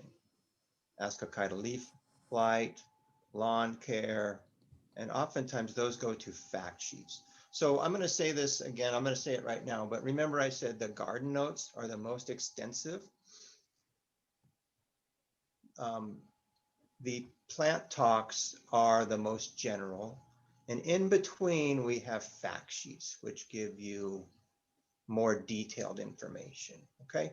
So let's go back up again, Lucinda, I'm sorry, to, we'll get out of this section, get out of. You say that one more time. Will you say those three things one more time? Yes. So the most detailed and most extensive information are the garden notes, mostly for research on your part, in case you forgot something, okay? Second most detailed would be fact sheets. And the least information, but still good information, are plant talk. Okay, so garden notes, fact sheets, plant talk. We send clients mostly plant talks or fact sheets. Okay. Okay, so under gardening information, can we get back there, Lucinda? Jeff, how do you make a copy of the plant talk sheet to send to a client via email? So what you'll do is, let's get down, let's do the next one. Why don't you go to, that's okay. Oh, okay, I can go back, no worries. Go back to gardening information and let's go to the next one. Janet, I'll answer your question. Just click, okay. So stop right there, but don't click on anything yet. So this is kind of tricky, so remember this. Sorry about that. See how My there's, computer was smarter. My computer was faster than I was. You may remember I asked a question a little while ago about the calendar on the BMS. So this is kind of the same kind of thing.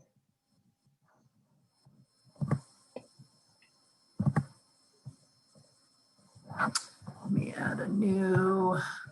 Just want to get to gardening information, Lucinda. Sorry. Yeah, I'm gonna send a new one. Hold on. The controls are always in the way. Oh yeah, the screen's too big.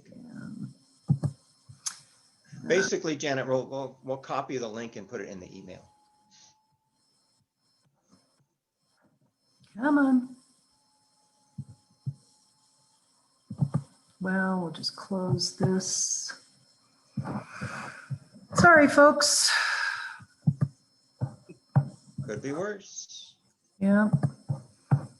I don't want to click on that. Let's move this one over. Let's add a new one. Jeff, can you Yes. speak up a bit, please?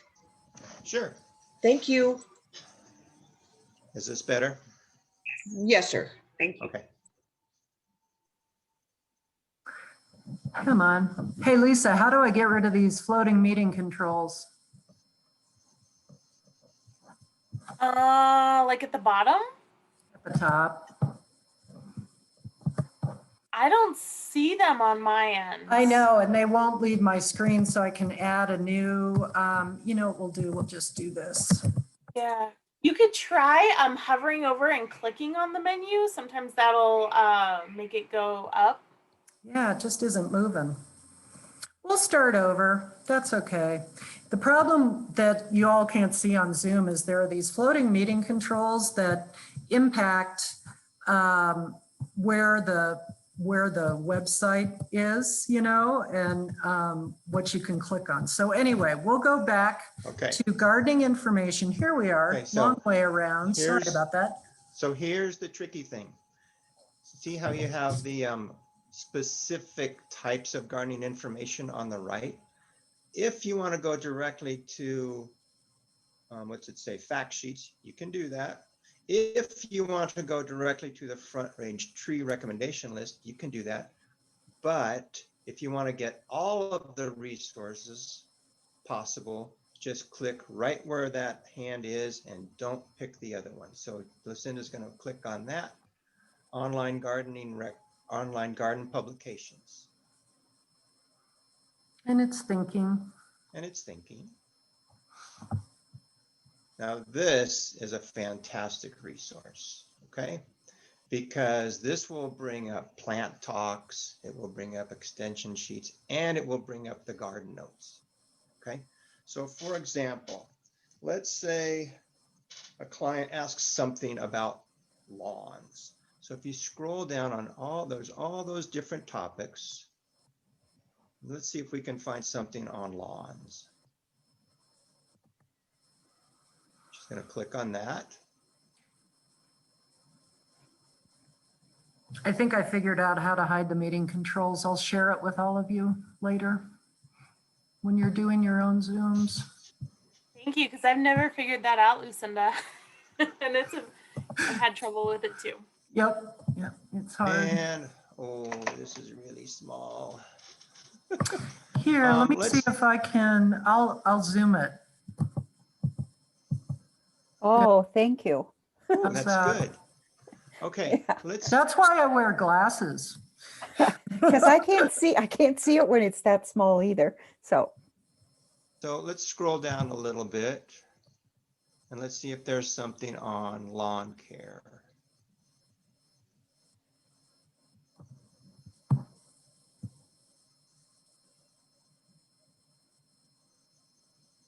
Oh, actually, I had something written down. Where? Sorry, I'm looking at my notes here. Do you want 7.202? No, what I want to do is I want to get something that has all three. well, there's plant talks. Here. Well, let's just look at, sorry, my notes are messed up here. Okay, so looking under aeration, just look at the top there, okay? So there are different things. There's lawn aeration, there's lawn aeration during drought, and there's lawn care. Now look what they are. One is a plant talk. First one is a plant talk. The second one is a plant talk, and the third one is a fact sheet, okay? So let's compare, let's look at lawn care fact sheet 7.202.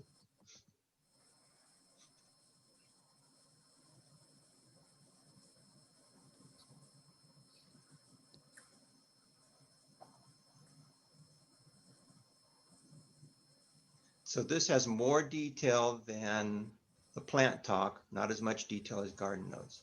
And it goes into quick facts, proper watering, let grass species in health, blah, blah, blah.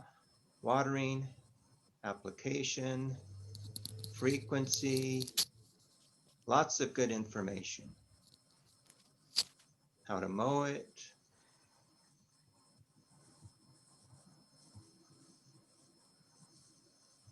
Talks about thatch, whether power raking's a good idea or not, aeration, fertilization, lots of good details, right? Really good fact sheet for the client. Talks about when to fertilize, has a nice table there.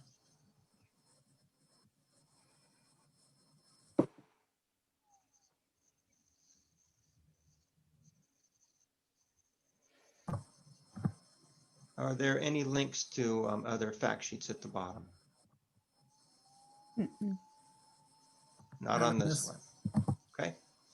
Let's compare that to, this was the fact sheet. Let's look at the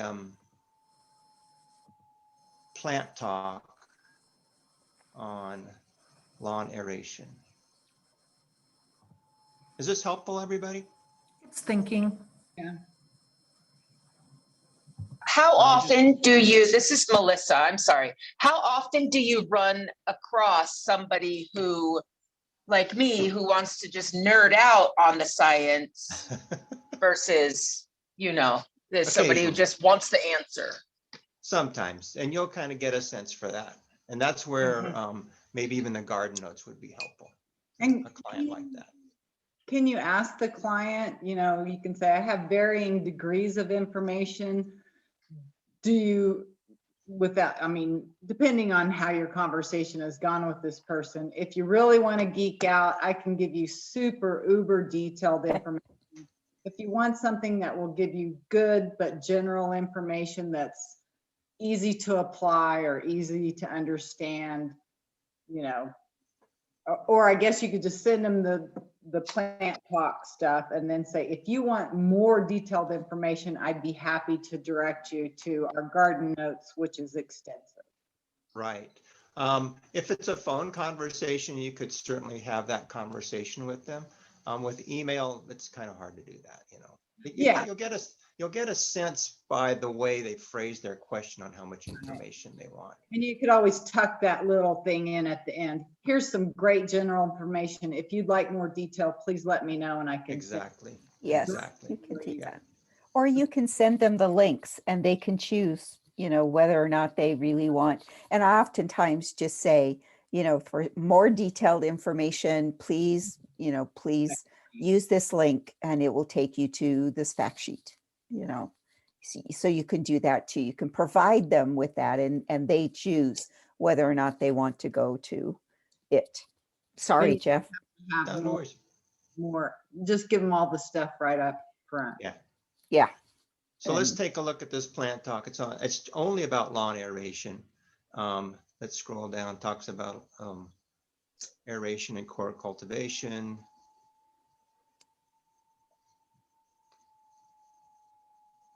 And look, that's it.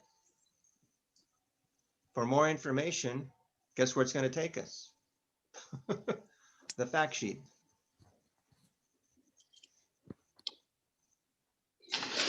But how do you copy that to attach it to an email? That's what I want. Haven't forgotten you, Janet. Oh, so good. Thank you. If you go up to the top in the array where it says extension, it has the actual address. Yeah. You want to highlight the whole thing, and then you will right click on your mouse. Okay. Copy. And then you can paste it into the email. Thank you. Perfect. So we'll just do that real quick. Good question. Thank you. Thank you. Do all plant talks have fact sheets with them? I believe so. As far as I know, they all have a link to something else. Yeah, I think so. Fact So sheets if are, we, sorry. I was gonna say, so if we send them a plant talk, depending on the question and everything, they'll also have those additional resources on that topic available to them. So then the point there is just to kind of encourage self-research. Yes. Now you may get a client who is not as computer friendly, and it doesn't hurt to, in an email, to include the link as well. For the fact sheets? Yeah, for the fact sheet, just because Perfect. some people are not as adept at the computer parts, you know, than others. Yeah, no worries, no worries. Thank you. Yeah. In on the phone, we oftentimes, not so much anymore, but if it's an older client, let's say, and they may not be very computer friendly, they may want you to send it, and that's when you shoot that email to Lucinda and say, please send, or see the call log or whatever, the following to this client. I have done that as well. Okay, thank you. Uh-huh. Okay. Sorry, Let's- Jeff. No worry, thank you. Let's get back to the tab on gardening information.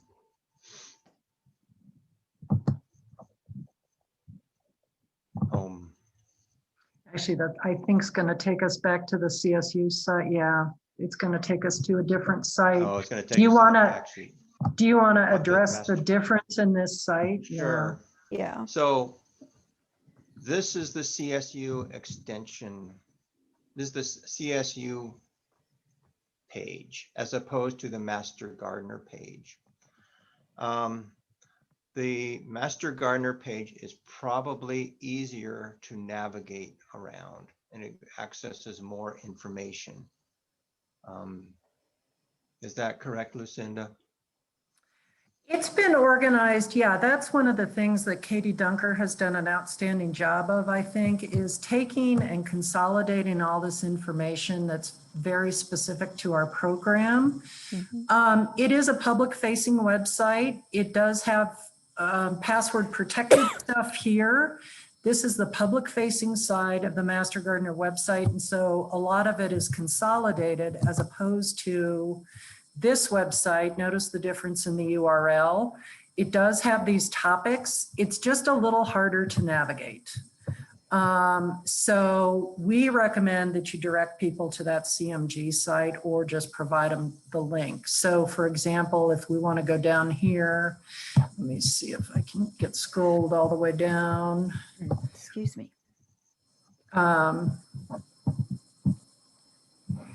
Well, if we talked about, ours is down here, I don't know. There we go. Yeah. Topic And areas. sometimes, There we sorry. go. Sorry, go ahead, jump in. Sometimes when you're on the extension website, you will get more crop information rather than home garden information. So because CSU handles all the agriculture topics as well, you may get more specific information for crops. The CMG website is really more geared towards the information that we would be giving to the homeowners. Now, I have used extension website to find some things if we have like pasture weed issues and that kind of thing. But generally speaking, the CMG is going to be more user friendly for us. And I think this one might link back to that other page. Actually, no. See, it takes it takes a while to really get used to which sites you're on and all of that, because the information is organized in a slightly different manner. So if you use the Master Gardener website and get really familiar with that and the information that you can access from there, it's easier. It's just easier to navigate. Yeah, and then we've only had that for about a year, so I Yeah, don't so even we're go all back to the still extension learning. site anymore. Yeah. This is Kristen. I have a quick question. So Dr. Crenshaw had all kinds of websites and documents that he himself had produced. Do we share that with clients, or is that we just use his information for our own personal reference material and then cut and paste out of it as we see fit for an email response? If it's appropriate, you can send them a link to those. I have done that before, to Dr. Cranshaw's sites. His site's a little bit trickier to get around. If you know what you're looking for, it's easier, because he has fact sheets on a lot of different insects, but I think most of those are linked to the Master Gardener website anyway. See, Arthropods of Colorado, all those fact sheets. So, did I answer your question? See, here's a section on Master Gardener information as well, and he does it by counties, the calendars of when insects may be active in a particular county or area.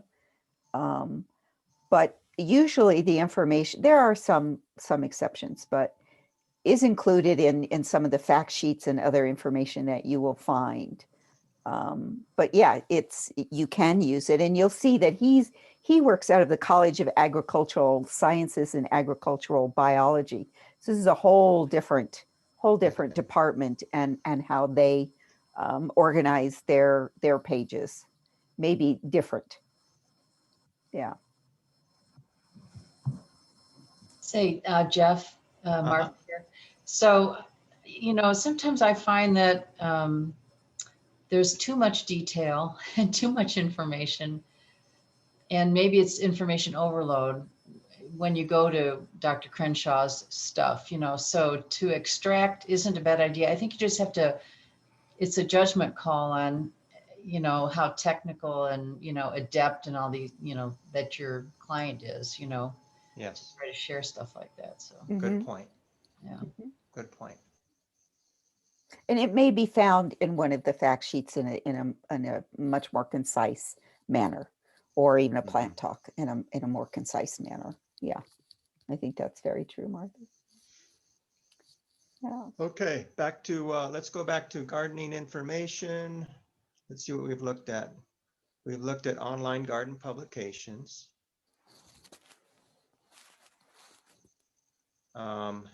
Any questions about online garden publications before I move on? Because remember, that's access to garden notes, fact sheets, and plant talks. Also, that one tab, Front Range Tree Recommendation List, that is a good one to send out to folks when they're wanting information about trees. This was created, well, it's been a few years because Robert Cox did this maybe 5 years ago. And it is a great resource for trees. I don't know when it's been updated. Let's take a look at ash and see if they still recommend that. I haven't looked at this in a while.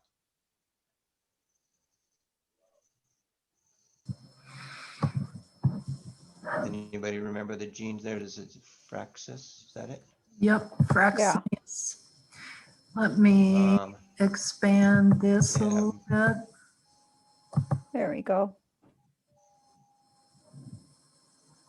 So it lists the species like white autumn purple ash, which used to be a very popular one. Looks like they used to recommend it. What does D mean?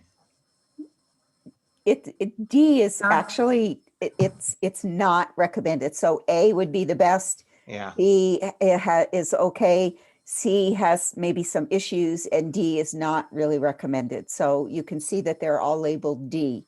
So don't plant them.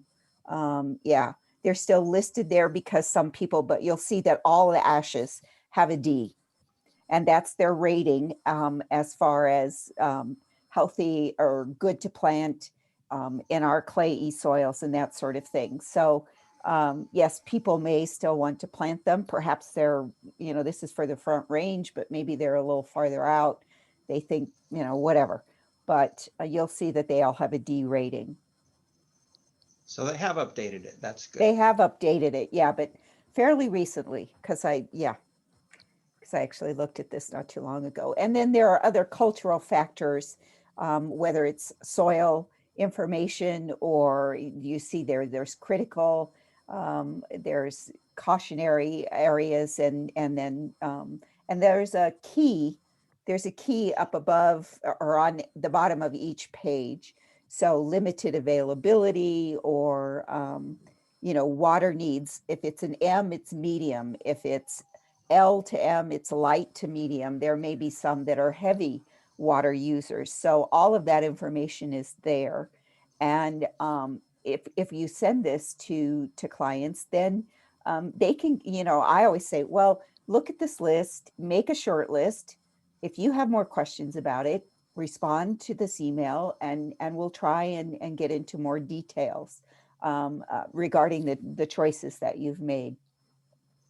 And oftentimes people will do that, but this covers a lot. I don't know how many pages, it's eight pages. So there are a lot of lots of information and a lot of tree choices for people.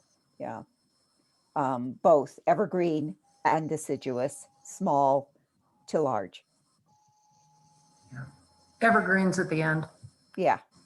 So it's very good if people are say, oh, in fact, I have an Ask Extension question to answer this afternoon. You know, what tree should I plant? Well, wow, that's like, you know, we could be here for days. So, you know, you send them this link, you say, take a look at this, send them the fact sheets that we have on large and small deciduous trees and evergreens, the same. So, you know, look at this, look at the fall colors, look at the things that are important to you, and then, you know, come back to me with a short list and we can discuss specifics of whether or not this would be a good choice for you.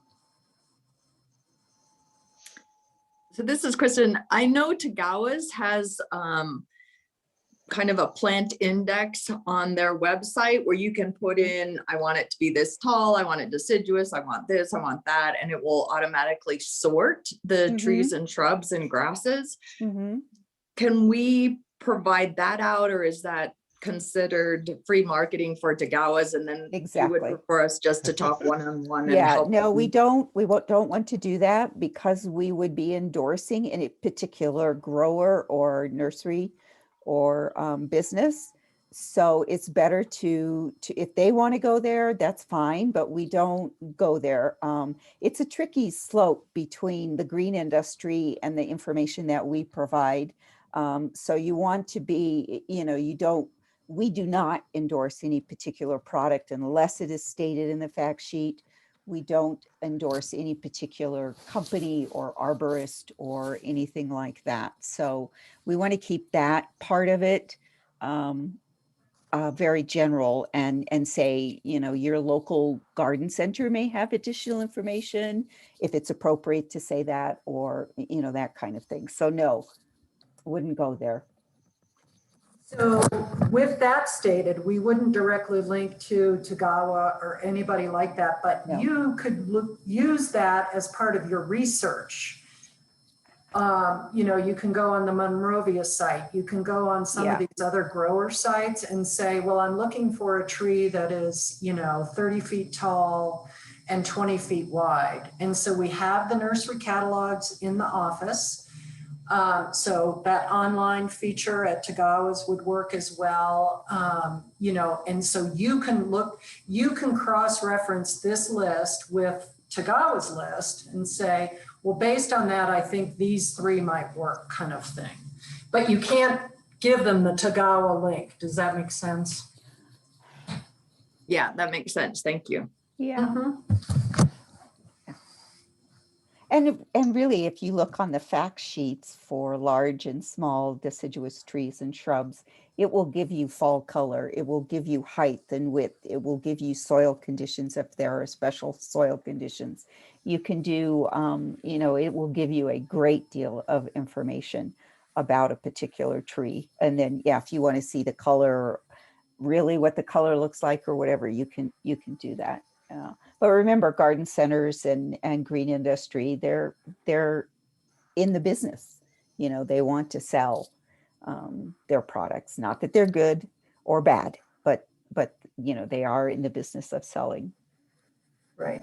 And we do have Durr's book of landscape trees, and we have, as I say, we have lots of things in the office, which you may or may not have at home.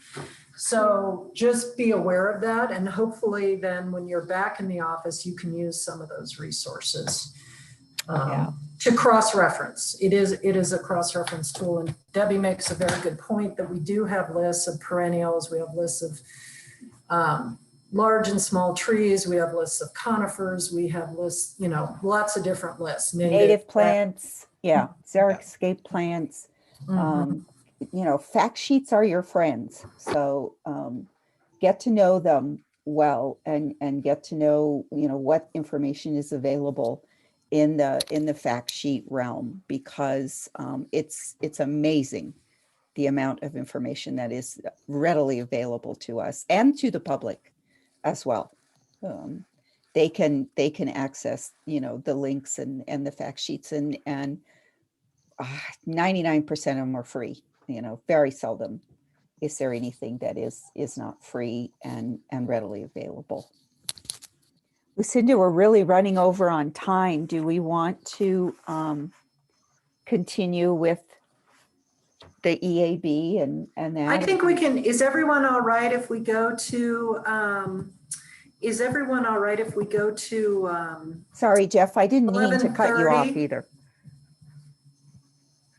11:30? Yeah, is everyone okay if we go to 11:30?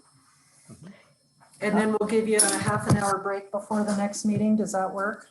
Yeah. Me, yes. Jeff? Oh, What do sorry. you want to jump to? Yeah, that's what I was thinking. What do you want us to jump to? Do you want us to go down to do you want us to do the EAB and then Japanese beetle, or should we go down to, yeah, you decide what you want us to do here. Or do we want to jump down to Go ahead. the diagnostic part, and the worksheets? Certainly we can go over that, part of that this afternoon. Maybe we should kind of do that, because we'll be going over some of this stuff this afternoon as well. And if they can hang on and take the afternoon, do the afternoon, we'll be repeating some of this. I don't know, up to you. You just need to You want to do that, and then we'll leave. We can do. Because we can talk about the sessions maybe that we're going to do this summer. Okay. Sure. What's the priority, Lucinda? Yeah, what's your priority for us? I would focus on the overview. Okay. All right. Then let's kind of go to that screen, maybe screen for our dates and all. Is that what you mean? Do you have the PowerPoint up on your screen right now? Yes. Okay. Do you want to, I can go back and forth. Do you want to do the role play to show them what a typical? We can do that. Yeah, let's do that. Okay. Let's do that. Okay. Let me find that particular bit of paper here. Okay. So basically what we're going to do here, this is a picture that was sent in to the office, someone with a lawn issue, obviously, as we can see. And we have 3 diagnostic worksheets, and one is on plants, which would include trees, shrubs, annuals, biennials, perennials, vegetables. Okay, plant being a broad term. Okay, so for all of those things. And we also have one on turf issues, turf only. So, and then we have one on insects, and we will be talking about these this afternoon as well. So if we go to the turf one, what Jeff and I are going to do is kind of do a role play here as if we are talking to a particular client on the phone. Okay. So, all right, Jeff. Okay, so imagine this came in as an email, this photo, and the client says, "What's wrong with my lawn?" So I probably need to get some more information. And since this client just happened to leave their phone number too, I can call them up. Okay. So the focus that we're going to do right now is not so much to diagnosis, but to really gather information and get as much background information as we can from the client. And that's where this lawn worksheet will come in handy. So let's scroll down to the next slide, or bring up the actual lawn worksheet, either one, Lucinda. Ooh. Okay. So these are some questions. So I'm going to call up the client, Miss Moody. I'll ring, ring, ring, and hello. Hello. Hi, my name is Jeff. I'm a master gardener volunteer here in Arapahoe County. I just got your email about your lawn. And I have some questions for you. Hello, Okay. Miss Moody. Yes. Yes. Sorry. Sorry. What can you tell me? What can you tell me? What's going on? Well, I have this huge dead area in my lawn, plus some little patchy areas. And it's so big. I just don't know. I don't know what to do, and I don't know what I've done wrong here with my lawn. It's obvious that something is going on here, and it's just starting to this. Well, let's just say this is kind of in late spring, beginning of summer, and so I see all this dead area, and I want my grass to be nice and green. Yeah, I understand. It looks like it's a tough situation. So I have some questions for you. Do you know what type of lawn this is? We've lived in this house for a long time. I've always just called it bluegrass, but I don't know for sure, I guess. Okay. So everyone, I'm going through the questions on the lawn worksheet. Has the lawn been there a long time then? Yes, it's been here, well, at least the 40 years when we moved into this house. It was established then. Okay. Or before that, I So, guess. Yeah. okay. So when I look at the photograph here, it looks like there's a large swath that's dead up above, and then it's kind of patchy. When did you first notice this? I noticed it this spring. Okay. Has this ever happened before? No, it's not happened before. This seems new. Does it seem to be spreading? I don't know. Okay. So when I look at this photograph, can you tell me, is there any kind, it looks like there might be a bit of a slope. Is there some slope there? Yes, it is slightly sloped back towards the house. Okay. And it looks like it's in full sun. Can you tell me what direction this is getting sun from? Is it east or west or north or south? This is facing west. So if I'm Okay, looking so it from gets my house back towards the brown part, it's west and south. west and south. Okay, so, okay. Can you tell me, does it get a lot of foot traffic from kids or pets or even adults? Pets and adults. Okay. What kind of pet do you have? Big. Big mutt. Big, okay. Now what about the irrigation? Do you have a sprinkler system? Yes, I have a sprinkler system. And when do you water? Usually 3 times a week for 30 minutes in each zone. Okay. Any fertilizer? Do you fertilize the lawn at all? Well, I have a lawn company that comes and they turn on my sprinkler system in the spring and they fertilize and do all of that. Do they mow it also? Yes, they mow it as well. Do you know, do they remove the clippings or do they leave them? I don't know. Okay. What about aeration? Does your lawn company aerate the lawn? Yes, the lawn company aerates twice a year. Great. Okay. Have they used any chemicals, insecticides, pesticides, anything lately? I don't really know. They just come and spray and whatever, or do their thing. So I don't know for sure. All right. And that might be some really good information to know because misapplication of pesticides or or fertilizer can cause some dead things like this. Okay, apprentices, can you think of any other questions I should be asking? There's one I did not ask that I should have asked. If their neighbor has sprayed recently? Good question. Yes, good. I What don't else? know They if my neighbor has. Yeah. What about have you checked the, sorry. No, go. I was just gonna say, have you checked the sprinkler heads, if that's the type of irrigation you have each one? Are they all operating? Well, the company comes and they turn Oh, it they- on. So Oh. yeah, I guess it works.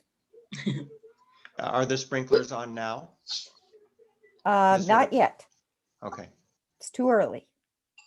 So I'm told. When you Would look at it- the picture on the other side of that large swath of brown, are those rocks? What's on the other side of that lawn? Well, I can't there's see. Oh, there it is. there's the fence and there's a flower bed there that we have kind of blocked off, and it's all grass behind that flower bed too, and it's brown as well. Did you see a lot of Japanese beetles last year? I don't know. I don't know if I did. I don't remember seeing them. I don't know anything about them. Were were the landscapers, when they were there, were they spraying the rock mulch adjacent to the fence with an herbicide and on a windy day?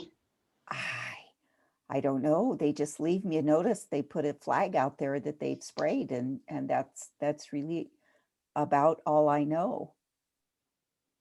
So I don't know exactly what they've done. I just sign a contract for the year and they kind of take over. Does this fence? Oh, go ahead. I was going to say, I have a question about asking these questions. In this situation, would it be okay for me to ask, because I know somebody else mentioned the lawn care service, but would it be okay to ask you to go out and run your sprinkler system during the day and watch it for about 15 minutes? Well, it might depend on the client. Literally, we have had people call in who never touched their sprinkler system the entire year.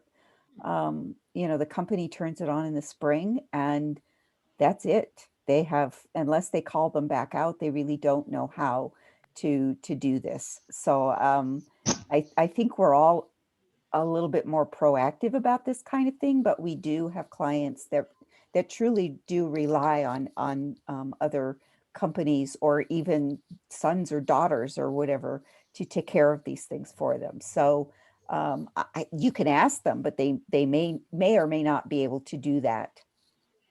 And particularly this time of year, they may not have the ability to turn it on yet. So in the middle of the summer. Everyone, because we're, sorry, Debbie. No, go because we're ahead, running Jeff. short on time. Yeah.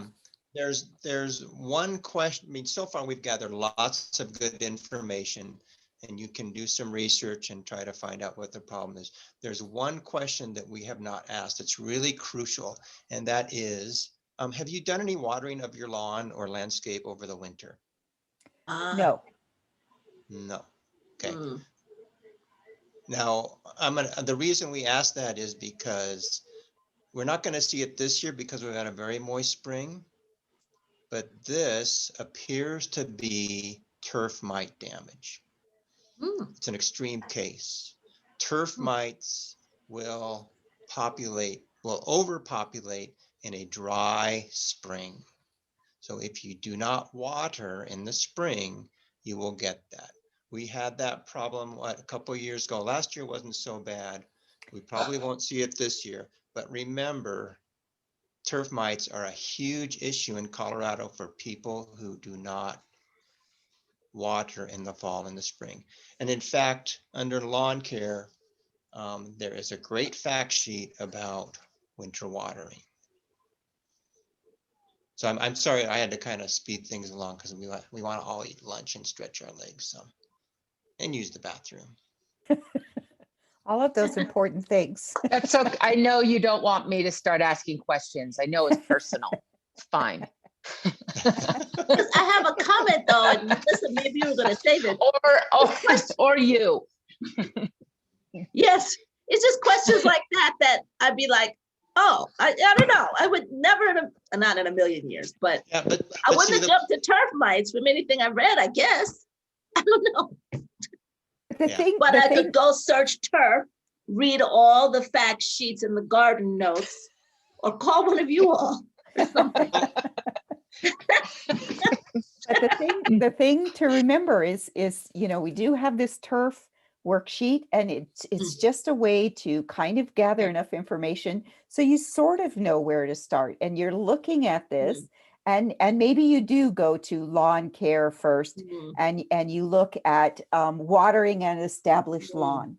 There's a great fact sheet on watering an established lawn, and this will help you maybe to lead you to other things, or other areas that you can explore. We would probably go straight to mites on this big and a south and a west exposure where it's hot and it's dry and there's a slope and the water is not, it has not been absorbed well in the fall. So, you know, but for you just have to start in small general areas, and you will find that it may lead you to other issues that might be occurring.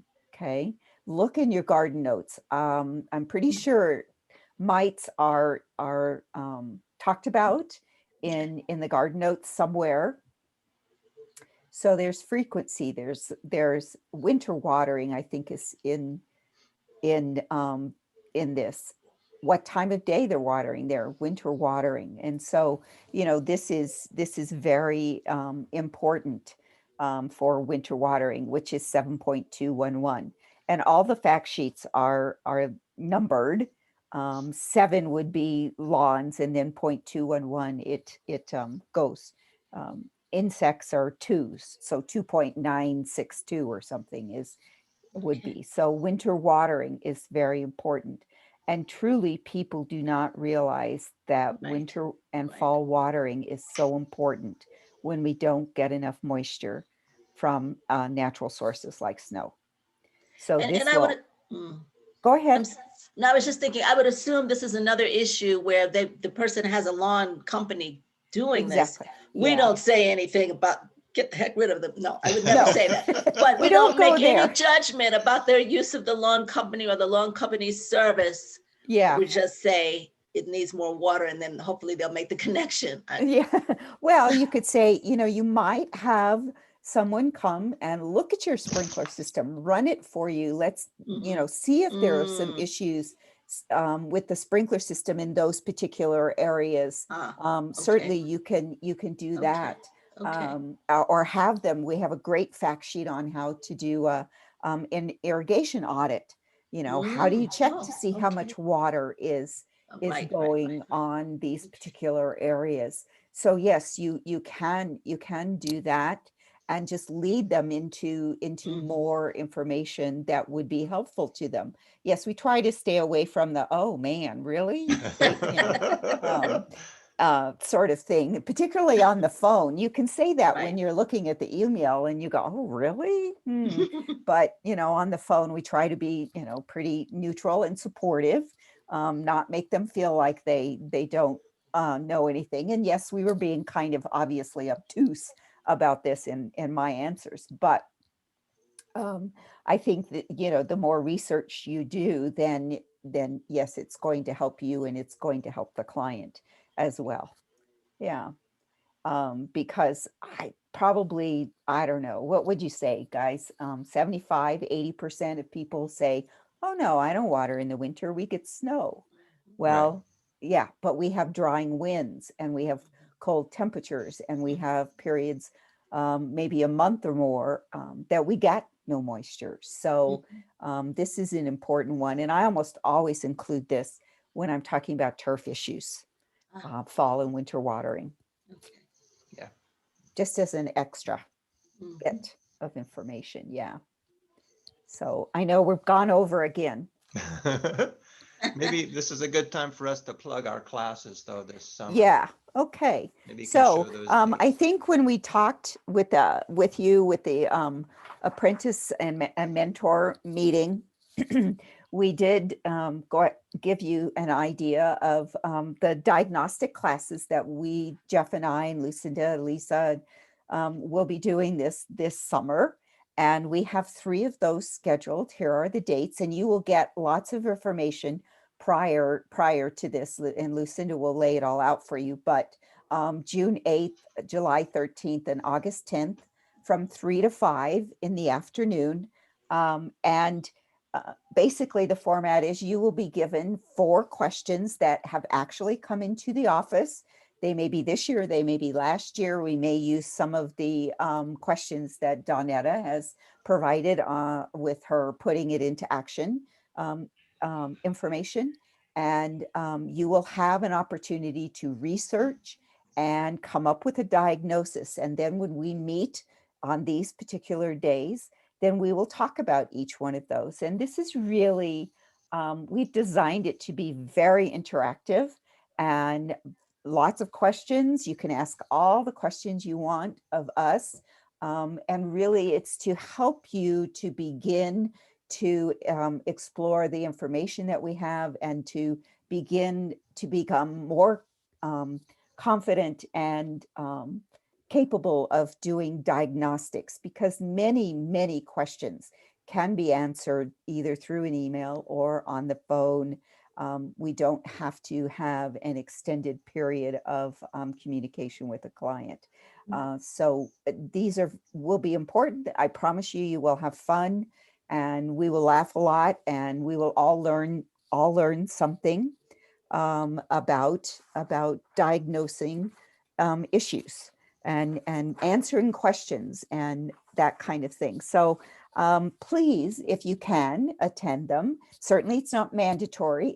You can use that as part of your 12 additional hours that you have, but we would love to see you all. And you can talk to your mentors who were apprentices last year. They'll tell you that it was fun. And we throw in a quick trick question every now and again, just to kind of keep us all on our toes.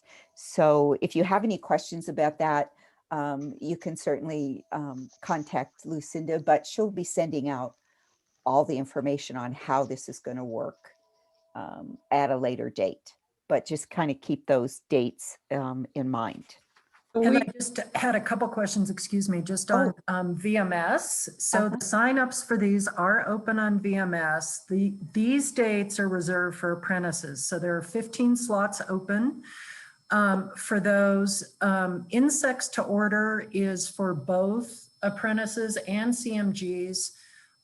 We've opened 20 slots on each day. The class does repeat. So if you can't make the June 15th date, you can do the July 14th date if you're interested. Lisa will be presenting this insects to order class. So it's an ID class and helping you to identify insects to order, which is oftentimes, as far as, you know, it's hard to sometimes get to species unless it's a very common, well-known insect. So they're all from 3 to 5. The location TBD is we might be back together by the time we get to do these. And so they may be held at the extension office. They may be on Zoom. We'll just see and let you know. Yes. One other thing, if you can stay for the afternoon session, Jeff and I will be getting far more specific about the diagnostic process and providing information regarding that. So if you can join us this afternoon, that would be good because you'll kind of get a heads up on the diagnostic process and all that, because we'll be going through it step by step. And just know all these sessions are going to be recorded. So if you can't make it, then it will be available to you and we'll provide the links. Ah, good. Yeah. So there was a question that came in on chat about that last example. they would have guessed that it was pesticide running off in that rock mulch? Ah, And then how do you um, get better at differentiating? I don't know that it would have spread that far if it were a pesticide issue or an herbicide issue. It would have had to, Jeff, jump in here, but that seems like an awfully large area for any kind of, unless it were sprayed directly on the grass.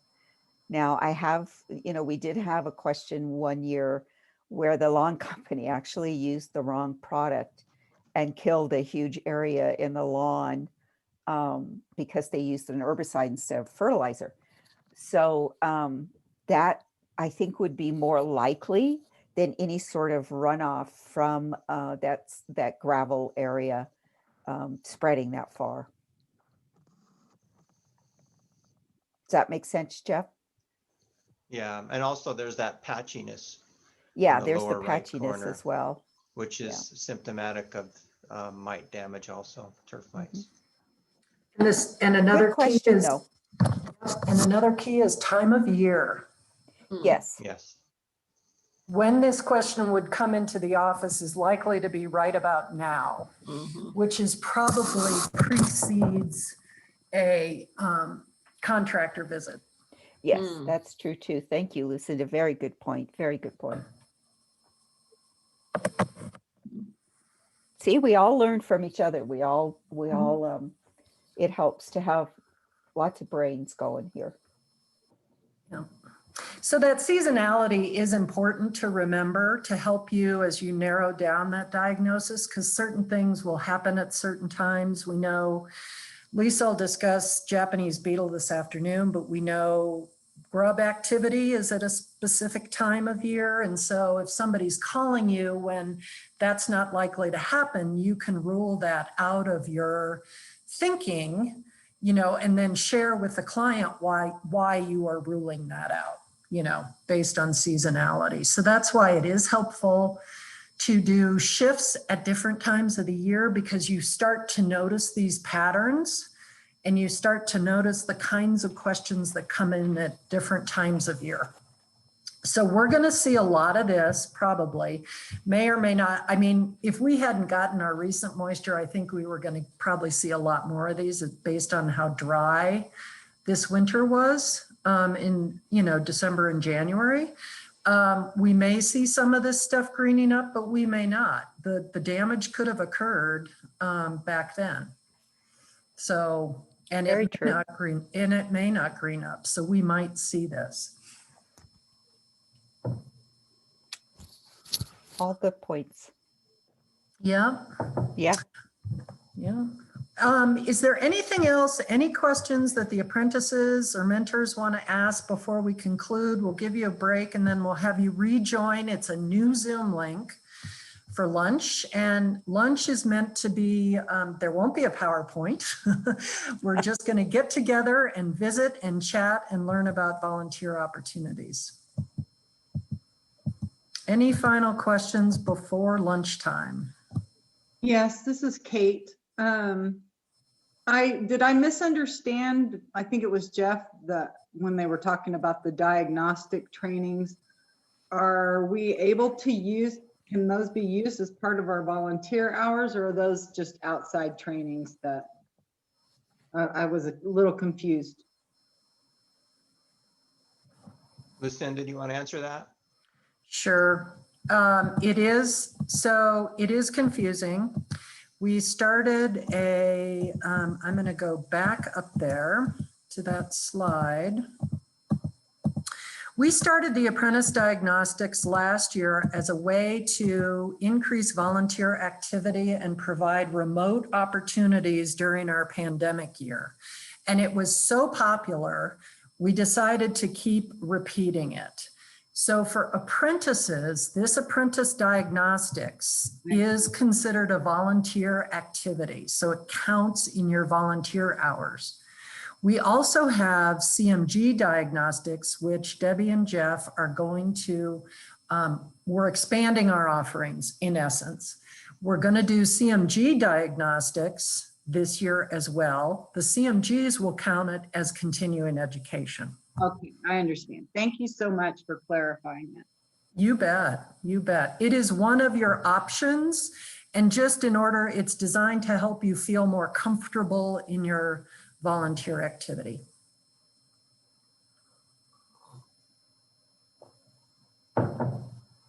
Any other questions?